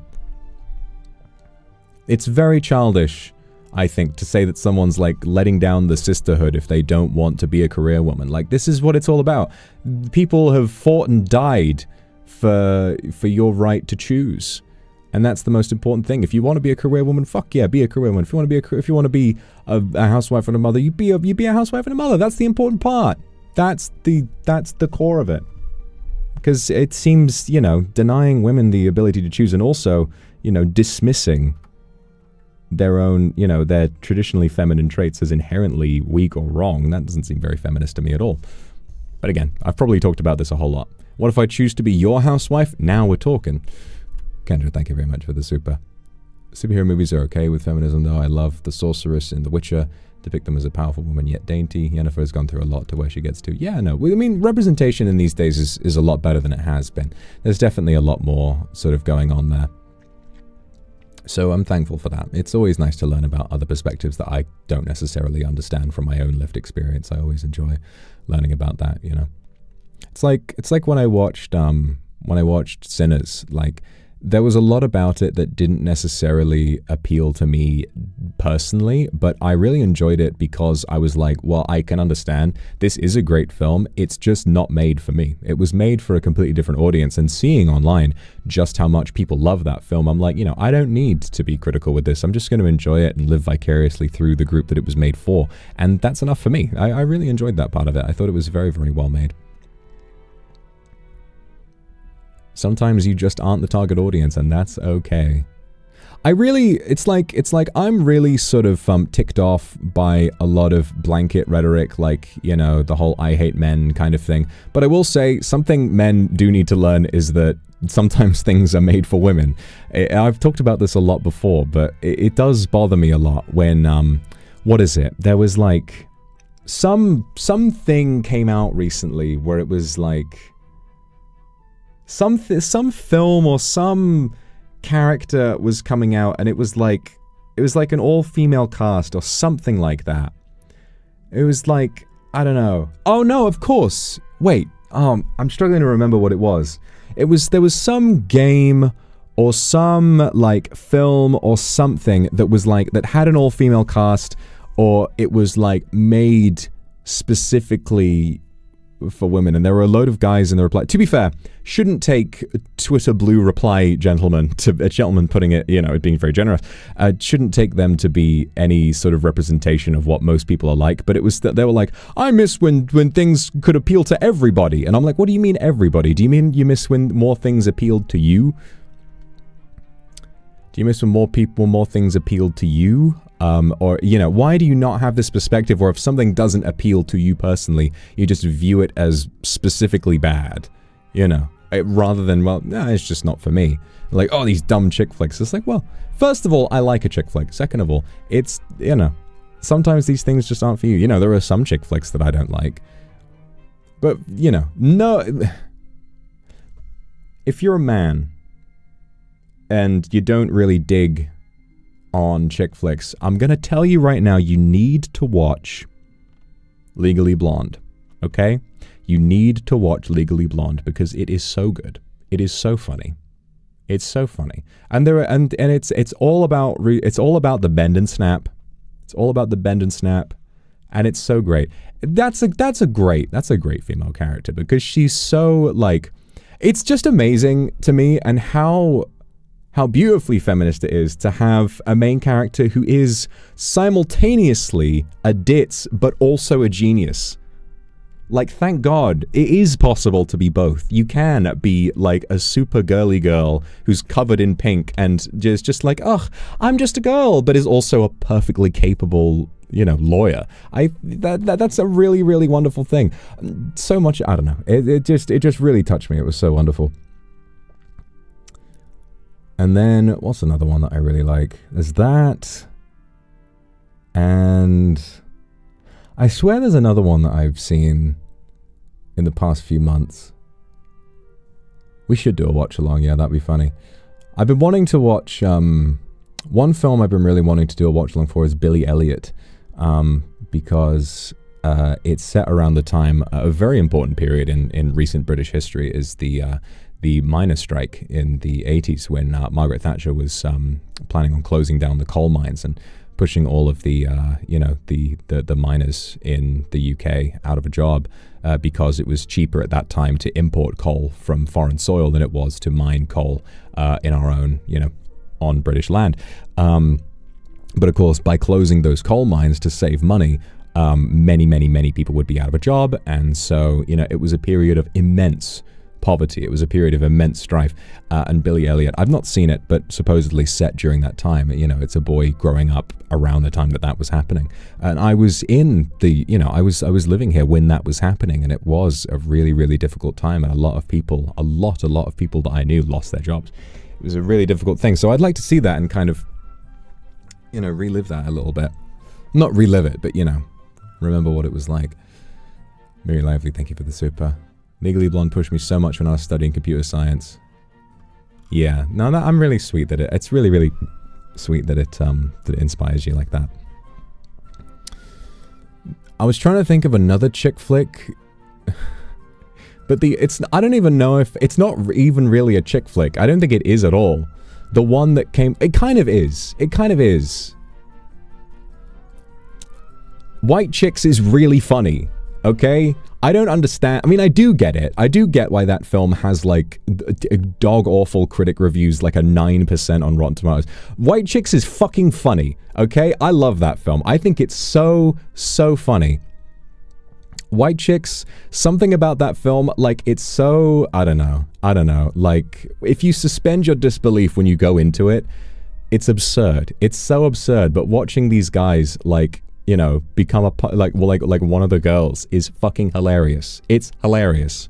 I don't identify with the critics that said it was bad. I think it was the Wayans brothers made something beautiful. I think it's a stunning departure from the norm. I think it's beautiful. And it has that early 2000s, was it early 2000s or late 90s? I can't remember. But it has that level of raunchiness that me personally, I've always just found funny. And I think it's great. And then, of course, Mean Girls. I said this when we did a watch along for Mean Girls, right? Do you guys agree with me that Mean Girls is the girls' version of American Psycho? If we look at it through a modern lens, if we look at it in a retrospective and we compare both together, American Psycho, Patrick Bateman is the male version of Regina George, right? Because we know how Patrick Bateman males exist online, right? And they are like these men who, and I'll tell you something about American Psycho. I don't, like a sensible person, I do not identify with Patrick Bateman. But I will say, something about that whole ultra clean apartment with like nothing in it, a really absurd skincare routine, and like just working out, something about the lifestyle is eerily appealing, you know. Obviously, there's nothing appealing about killing people, even as someone who unfortunately has killed many people. There's nothing appealing about it, okay? Right? Shouldn't idolize people like that. But there's just something eerily appealing about that sort of, like, wearing a suit, going to an office and being like, I want a latte. Like, there's just something about that I'm like, I don't know why, I feel like I should be doing that, you know? But even though you know it's shallow and stupid and wrong, in the same way that Regina George is a horrendous person, you know, is shallow and a bully and it only has her friends because she's popular and she's pretty and constantly belittles people, talks about them behind their back, but unfortunately she slays, and so it's okay. The scene where they, as a prank, cut holes over the nipples on her vest and then she wears it anyway, and she wears it and then makes it a trend. Fucking unbelievable. Insane aura. Who wouldn't want to be Regina George? Who wouldn't want to be Regina George after that?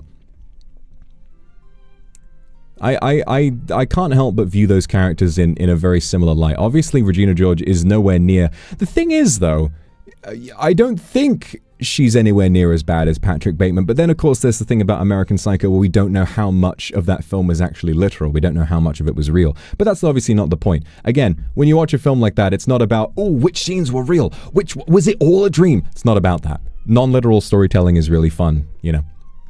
And you can just view it. It's not supposed to be a real story. It's not about a real guy who existed. It's just trying to make a point.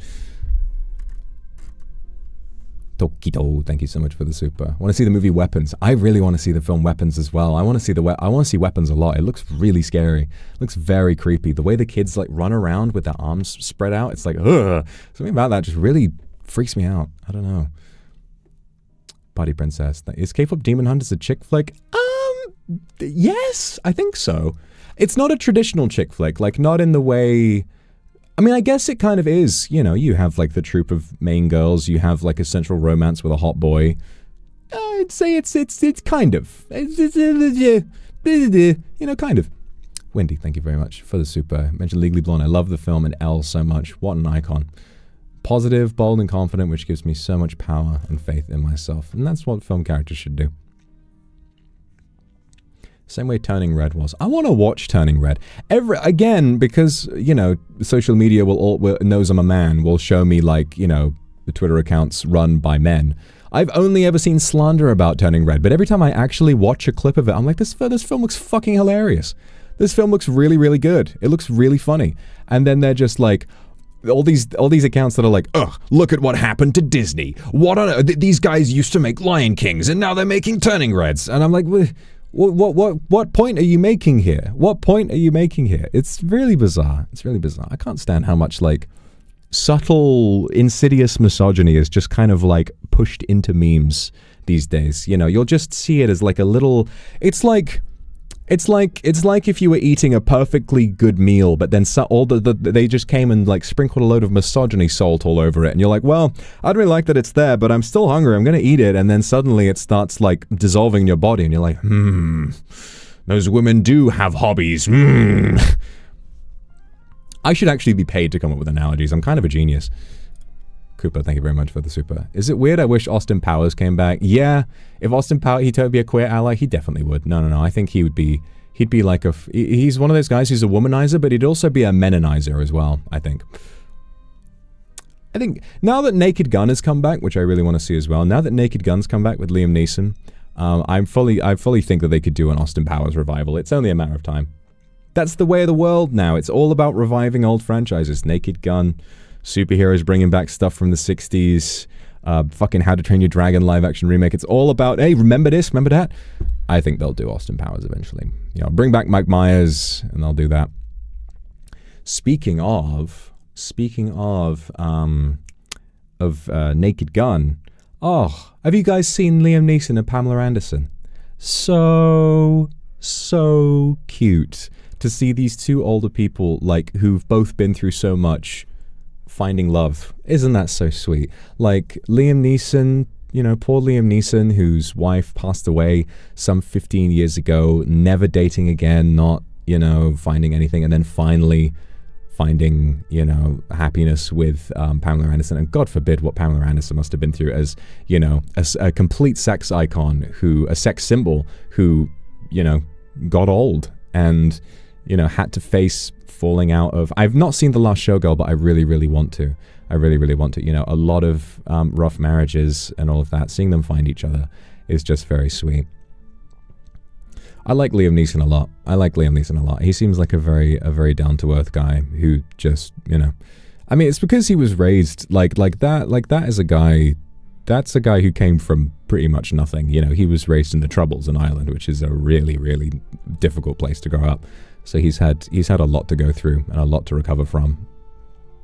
And seeing him, like, you know, still like in touch with himself after. So I did see his Watto impression. Yeah, it was funny, and I love seeing that.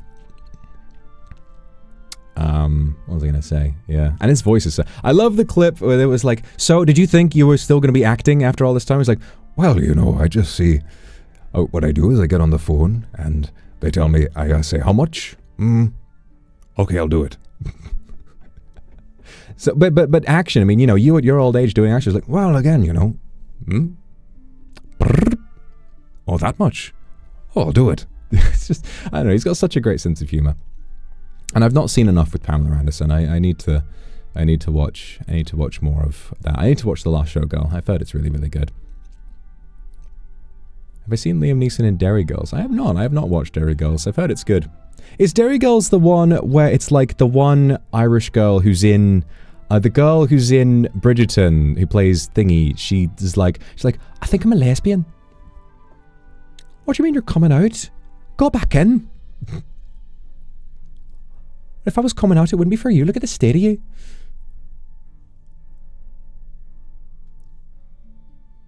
That's the one clip I've seen. Yeah, it's pretty funny.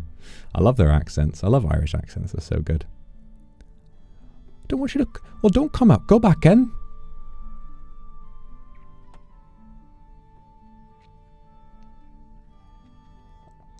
I'd love Derry Girls. Maybe I should watch it.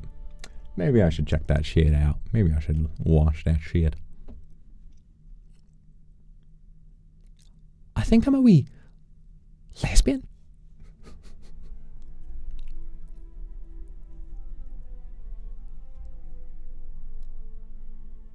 You can quote me on that.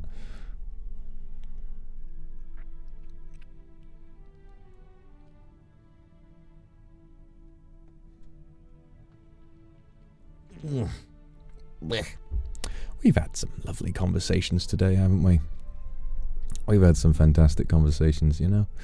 What was I going to say? I thought about something I wanted to say, but now I've forgotten it.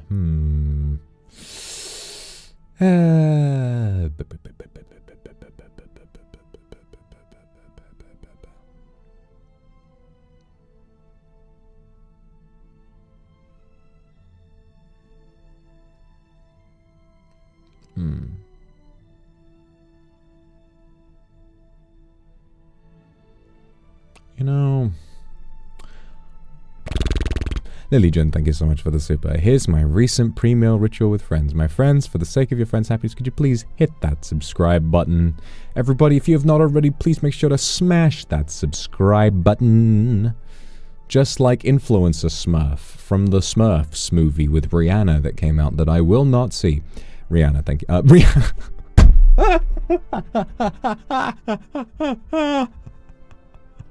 I'm sorry, Rinaria. I said Rihanna, and then there is a lot of the same letters in your name, so I'm afraid I've called you Rihanna now. Wag, wag, wag, wag, wag, wag, you see me in the da da da da da. Hello, my lord. Just want to tell you there's a lot of new JP Kindred recently. It makes me really happy. There are so many new JP Kindred. It makes me really happy too. Arigatou gozaimasu. Nihon no Kindred daisuki. Sunny, thank you very much for the super. You're so beautiful. What the hell are you talking about?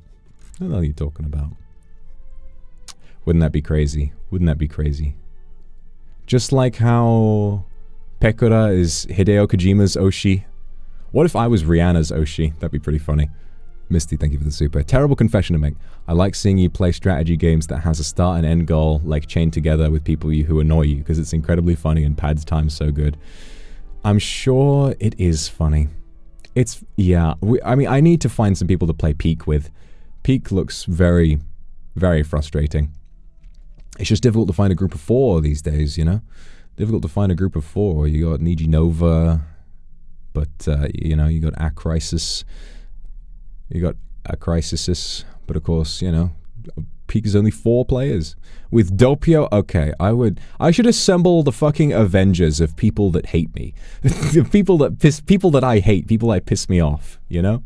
Imagine I play Peak with Luca, Doppio, and who else? Luca, Doppio. I mean, bringing Willy would just be funny regardless.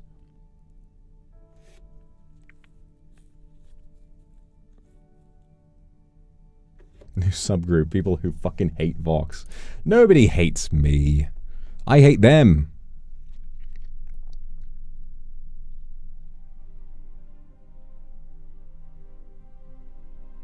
Okay, listen. I don't hate Luca. Certainly don't hate Wilson. But I hate Doppio. Fuck that guy. Get him out of here. Get him out of my face. Run that guy down in my car. Why is everybody saying Zeal? Zeal is like the calmest man ever. Zeal is like so calm. That would be, he would like neutralize the vibe in the collab significantly. That's not what we want. That's not what we want. We want people who are going to make things worse for me. No, he would be a joy to play thingy with. But of course, by the beat is 4, so they've got, yeah, is he still muted on Twitter? Yeah. Doppio's still muted on Twitter. Still haven't unmuted him. I'll get around to it one day. I'll get around to it one day.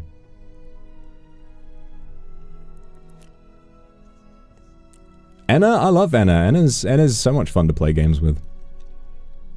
Calyx is also like, Calyx is so nice.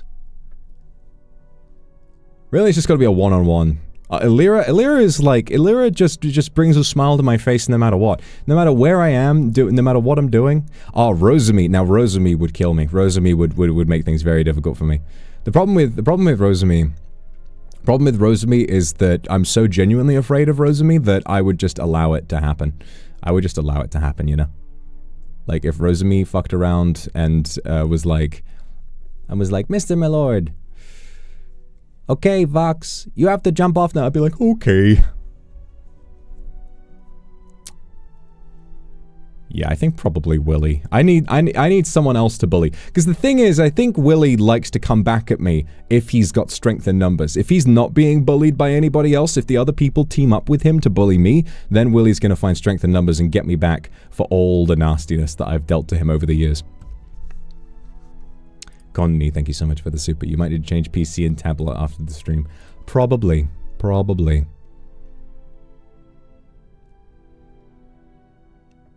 Calyx would team up with me. Actually, you know what would be fun? Fuck it, I don't want to suffer. Right, here's the idea. Peak with Wilson, and then myself, and 2 other Wilsoneers. So me, Illyra, Calyx, Willy. That would be so funny. That would be so funny. I think that's peak. I think that's the peak idea. That's literally the name of the game. I think that's literally peak. I kind of have to figure that out. The Wilsonair fan club, go there with Wilson. Oh my god, that Willie would hate that. Willie would hate that. Oh my god. Peak, peak, peak.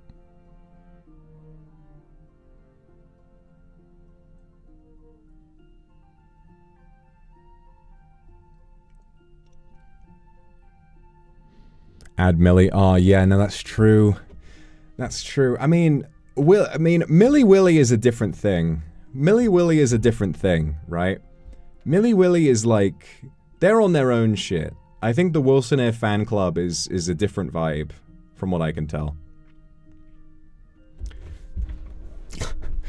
We just need to put Willie into a fucking blender with all of his ops. Can you imagine? Can you imagine, like, all of the... putting every, like Wilson... Imagine Willie in a stream with me... Millie, and Finana would fucking kill Wilson in a collab. That would be a nightmare for him. That would be a nightmare. Two Willie Yume shippers and, like... and Willie's #1 op.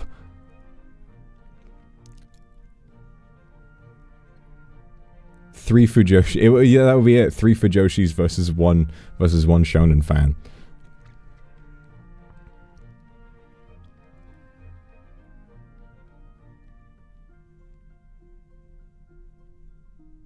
He's already made his op tier list, yeah.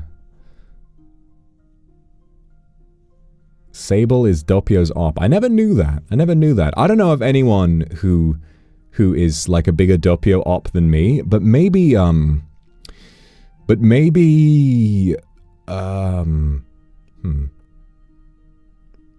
maybe if Sable does hate Doppio like I do, clearly we've got a lot to discuss. Maybe we should do a collab where it's Doppio versus me and Sable, and then it's us two trying to see who can kill him the hardest. Yeah, I'm pretty sure I'm Doppio's #1 hater. I don't think anyone can really... Sable short circuits Doppio. That's interesting. That's interesting. Right, so he's like the support class. He like casts some kind of disabling spell, you know, that shuts Doppio down, and then I am the I'm the main DPS, and so Sable disarms him, and then I come over and I just shoot him with a gun and kill him. Okay, okay, that works. That works.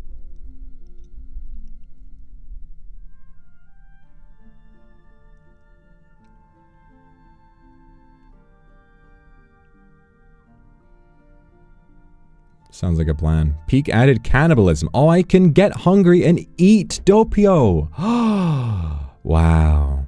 I did have a theory that, like, the secrets of... all the untold knowledge in the universe is hidden inside Doppio's cranium. So if you ever cracked open his skull, like, it would start a cataclysmic explosion that would just consume all of reality.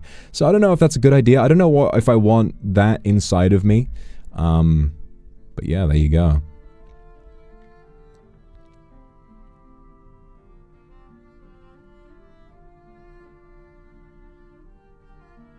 La la la la la la ba ba ba ba ba ba. A black hole of infinite stupidity, yep. The closer you get, intelligence, IQ is trapped, much like light in a black hole. It is sucked in and spaghettified. Talking to Doppio makes my brain melt and leak out through my ears. Gloves, thank you. 2v2, Luca and Doppio versus you and Sable. That would be funny. That would be funny. But then that's just 2 of my ops, and then Sable is just there for moral support. Doppio would make the worst poo ever. It's super inspired. That's poetry right there. Doppio would make the worst poo ever. I put him in the basin and pull that lever.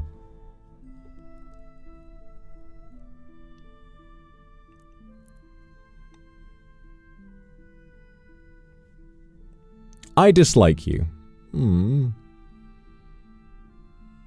But why? Me?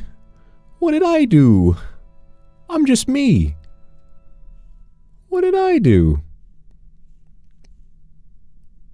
All I ever did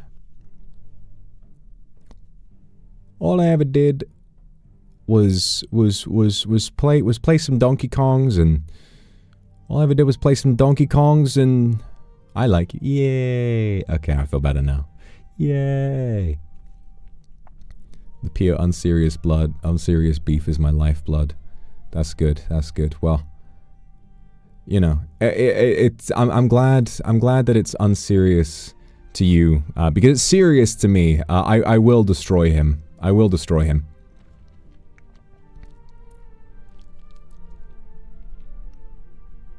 There's a reason why when he died in Hardcore Minecraft, I celebrated. I put my hands up to the sky. All you sinners stand up to hallelujah, hallelujah. Sorry for saying that. No, it's okay. I forgive you. Just be careful, you know. Don't go around telling people you dislike them, because you never know. They might not be as adorable as me. Yeah. What will I do after the stream? I don't know. We were talking a lot about jerking off on the Subway footlong, so maybe I've got a date with some you know, with some fried chicken and a toasted bun. That's of course a joke. I would never do that. I would eat it first. Go for a walk? I think I will be going for a walk. I think I will be going for a walk. Oh yeah, also, I think Twitter managed to verify my age, because I got access. All the tweets are now uncensored for me, so I'm back. I've got all my shit back now, so I don't have to worry about that. That's about shit being posted and I can't see it. Yippee! I think they got it figured out, and now I'm able to watch whatever I want. So that's nice. Thank you, Keir Starmer, for letting me watch porn.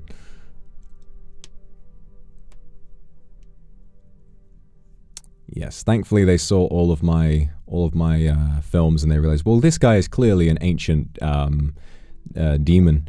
So, you know, obviously he's quite well old enough to look out for himself and see some adult content.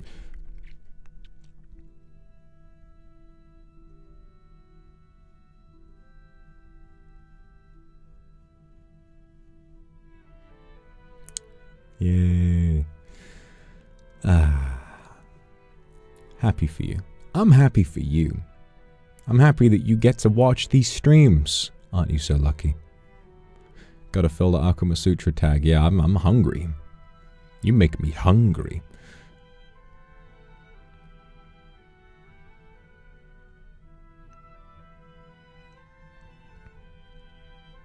After the stream, you can date with Kindred in everyone's dream. I had a really weird dream. I had a really bizarre dream. It was like half nightmare, half dream. Have you ever had a dream that like went all the way from being a nightmare into being a regular dream? Like it was like a dream within a dream. So like, it was really bizarre. So I had a dream that I was in some kind of retreat, like a log cabin or something, and it was a big one. Like it was sort of a hotel setup. There were all kinds of people around, and there were all these different rooms. And while I was there, I met someone, and it was just like this random person, like this random person who didn't really have any defining features. So I'm choosing to believe in my head that that was a kindred that I met. And I remember, like, there was a little bit of, you know, like, I was like, okay. Where's this gonna lead? And I remember we took a bath together, and it was like, I was like, wow. It felt really important to me in the dream. I was like, this is the greatest moment of my life. And then after that, I went back to my room, and one of my IRL friends was in there. And like in a separate bed, and I was like, all right, good night. And then I went to sleep in the dream. And then in the dream, I had another dream. So I went to sleep after that in the dream. And it was this like genuinely quite scary. It felt like something that would be made as a scary scene, right? where I was like, in the dream, it suddenly got silent, and I was walking around, and suddenly, like, I kept getting flashbanged by, like, full screen, full vision, like, weird political sort of symbology, like evil-looking symbols and stuff, if you catch my drift. It felt like some really dark, dangerous shit, which bang, bang, bang, like flashbanging me in my face. Like, it was just, my vision was cutting to it, right? And I was like, oh god, what the fuck is happening? And like, they hacking into my brain, or whatever it is. You know, it was like some weird shit. You know, I won't be too specific, but it felt like, you know, pretty freaky.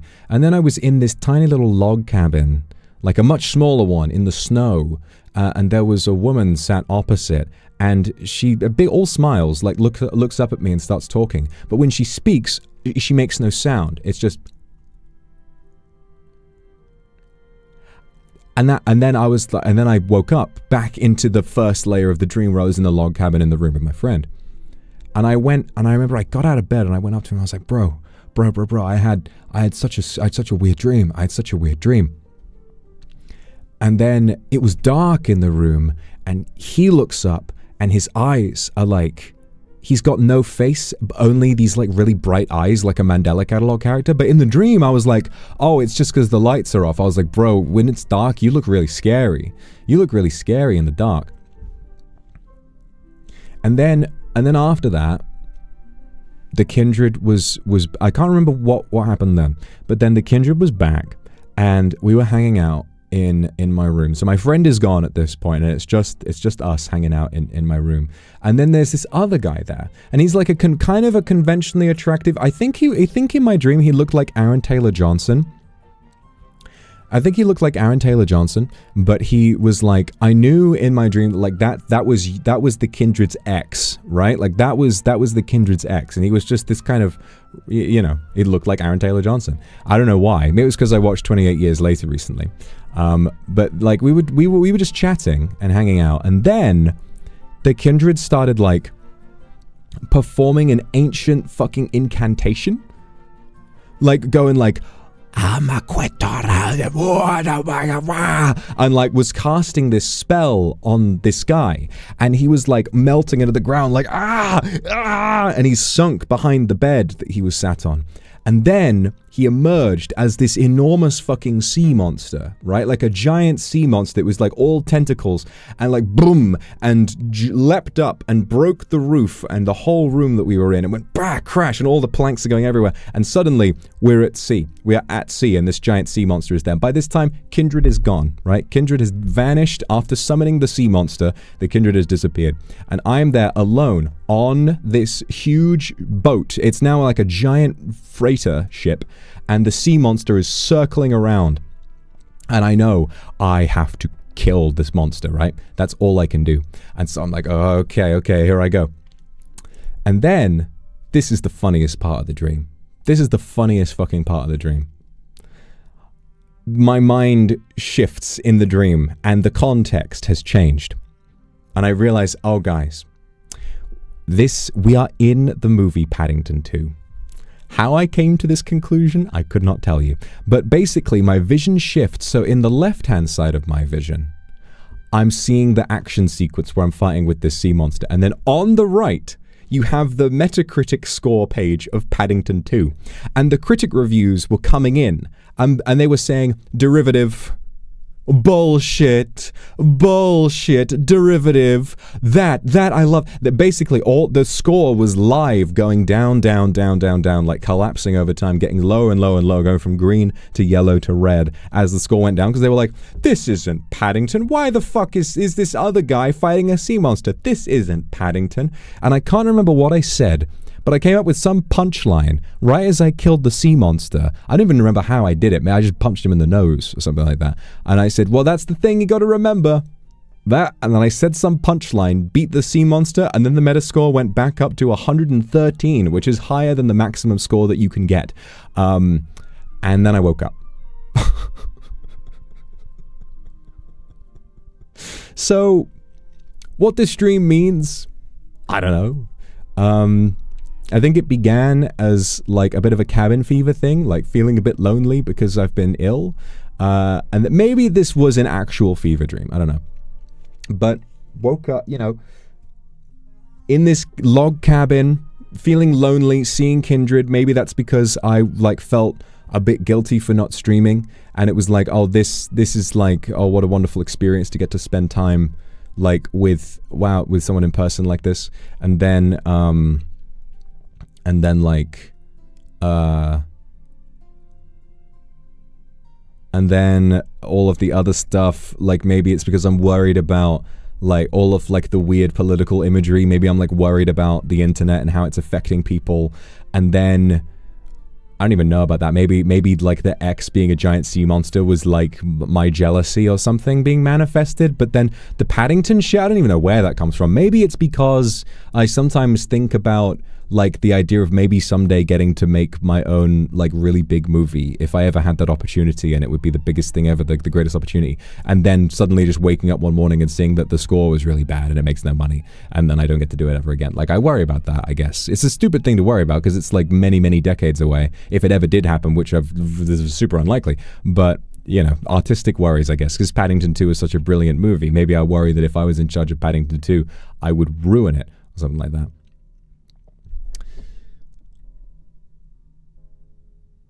So, yeah.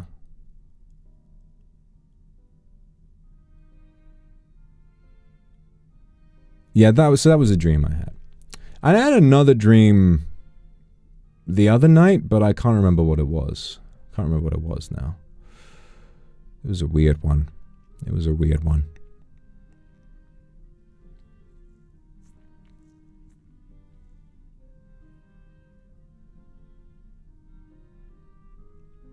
Why it was like a giant... I have a lot of dreams about the ocean, now that I think about it. I remember another dream I had, like, at least a year or so ago, where Saul Goodman was, like, this evil villain and, like, trapped me and a bunch of other people, like, in the middle of the ocean.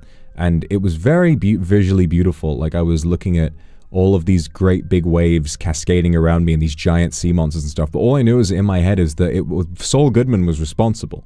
He was the one who put us there. He trapped us there. Why it was Saul Goodman? I don't know. Wasn't very good of him, man. May, thank you for the super. Glad you're proud of me. I'm proud of you too.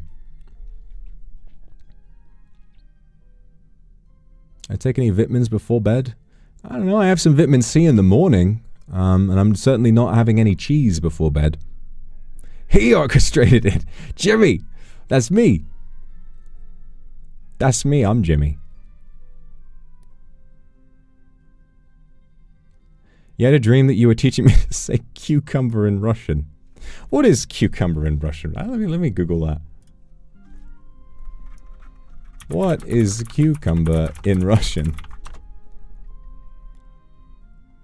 Ogorets.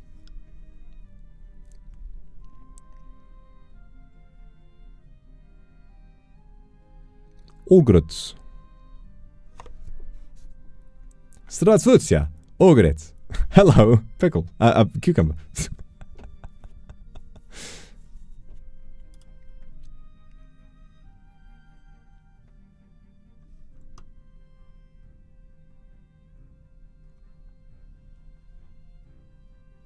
I was speaking Russian so good, man. That would be kind of cool if I could do that. I like learning different languages. I'm not very good at it, but you know, unless things get a little unethical up in here.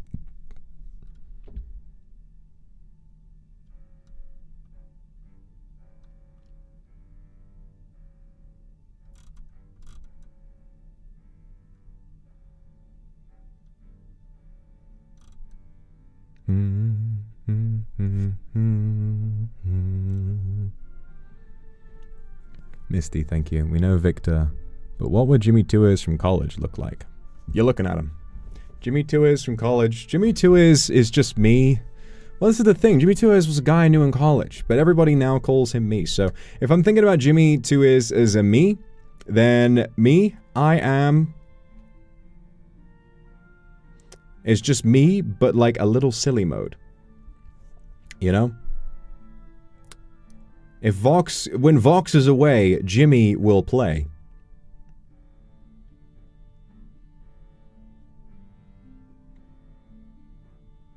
Am I still not having sleep talking? Not that I remember. I think I had a tiny bit of sleep talking recently, but it was like nothing. I was like or something like that. I didn't actually say anything.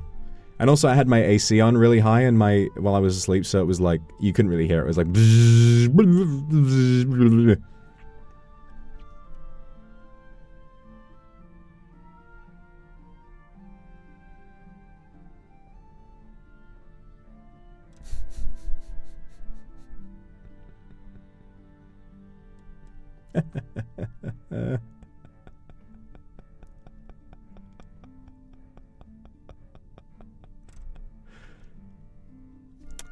Don't college where I was called Monk or Chinko. Listen, I've had many names. I've gone by many names. They call me Pussy Cock. They call me Jimmy Two Ears. Really, you gotta remember, any given sentence I have been called in college, you know. It's like the library of Babel. It's like the library of Babel, you know? Where any given sentence and phrase is there, you know? Is that the Library of Babel? Or the Tower of Babel? I don't know. What's the one? Anyway, where you can find any given combination of letters is there.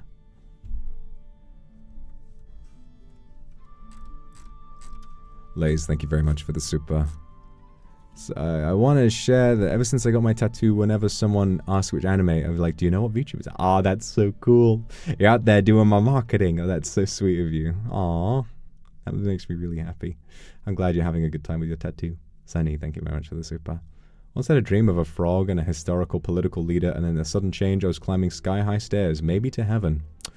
There's a lot to analyze there. Interesting dream. Faith, I did have a vivid dream about you. Lost in the UK somewhere, accidentally bumped into you while you were wearing a mask, saw a glimpse of your eyes, not realizing it was you.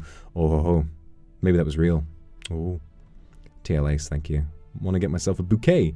No idea what to write on the card. If it were from you, what would it say? Say something flowery and beautiful. Get yourself a bouquet. If I got you a bouquet, I would say, I hope these are half as pretty to you as you are to me. Yukiji, thank you so much for the super. The only sleep talking I have is me going, huh? Once a night. It's been like this for 4 weeks. 4 weeks in a huh? I like if it's a full total silence, just huh? That's pretty good.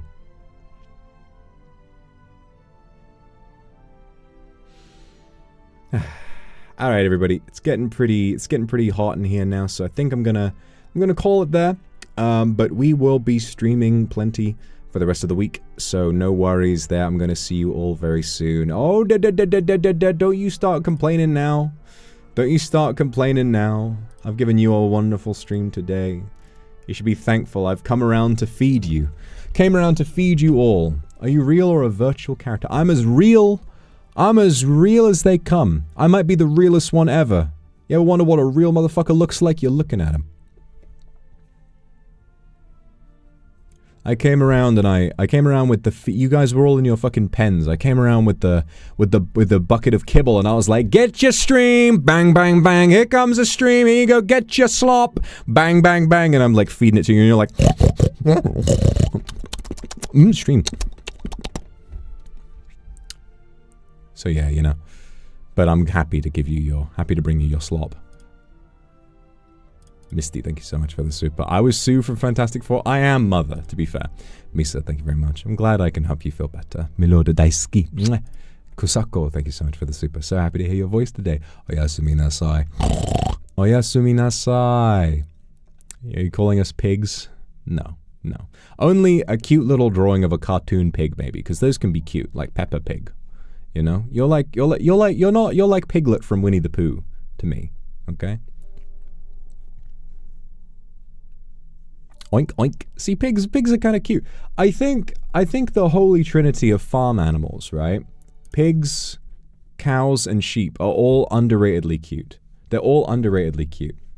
Ever since playing Mario Kart, playing as cow, I love cows. I can't stop thinking about how cute cows are. There's these big animals that go like, just sit around eating grass and occasionally moo. They're pretty cool. Sheep, they're so fluffy, so woolly. You just want to give them a meh, meh. And then pigs as well. They seem like they have nice smiles. And all they want to do is go and then just like roll around in the mud. I mean, wouldn't it be nice? Wouldn't it be nice if we were older and then we could roll in all the mud? La-da-dee-da.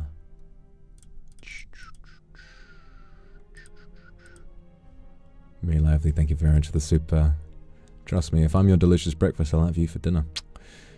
Juki, thank you so much. It was great to see you looking energetic. Take care. Thank you. I feel very energetic. I feel much better now that I've gotten to hang out with you guys. I knew that would work. I knew it would work.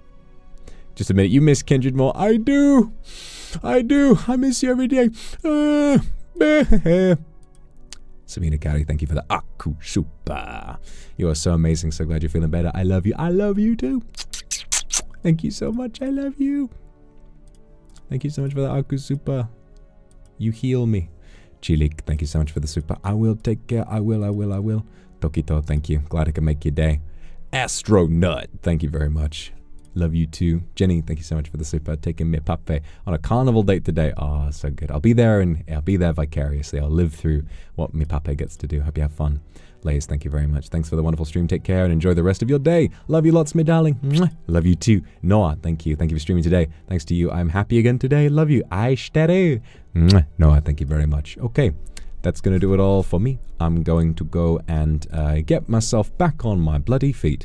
I'm going to go fucking relax. I'm going to wibbity bop, shlibbity bop, bibbity bop, bop, bop, bop, pam, me babe. Thank you so much for the super baby. I love you too. And I miss you. All right, everybody.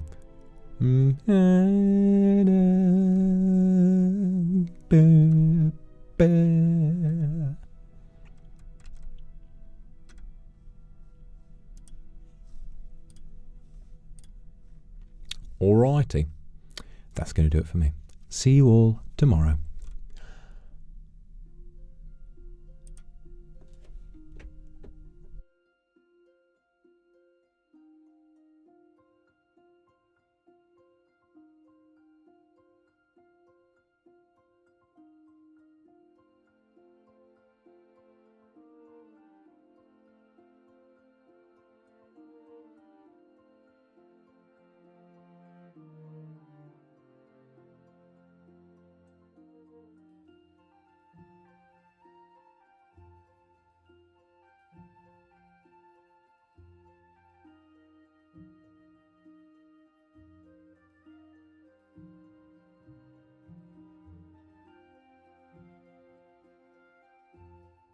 Guys, this is crazy. Did you know the Department of Agriculture is using the audio of Scarlett Johansson and Adam Driver fighting in Marriage Story to scare off wolves from killing cattle and scaring livestock on farms? So they're trying to teach the wolves that humans are bad. So they play the audio of, every day I wake up and I hope you're dead. You're so drowning in your own selfishness, you don't even recognize it as selfishness anymore. You're such a dick. Every day I wake up and I hope you're dead. And that if I could guarantee Henry would be okay, that I hope you get an illness and you get hit by a car and die. Such a good scene. Such a good scene. I hate the fact that this was posted on film Twitter and everyone was like, you know what? This is bad. This is boring. This is so dramatic when it's been an entire movie of build up to that scene. It is the one and only fight in the entire movie. Brilliant film. Still in my top 10. Fantastic. I should watch that again. I cry every time. Anyway. Look out behind you. Who is it? Oh my god. Oh my god. It's me.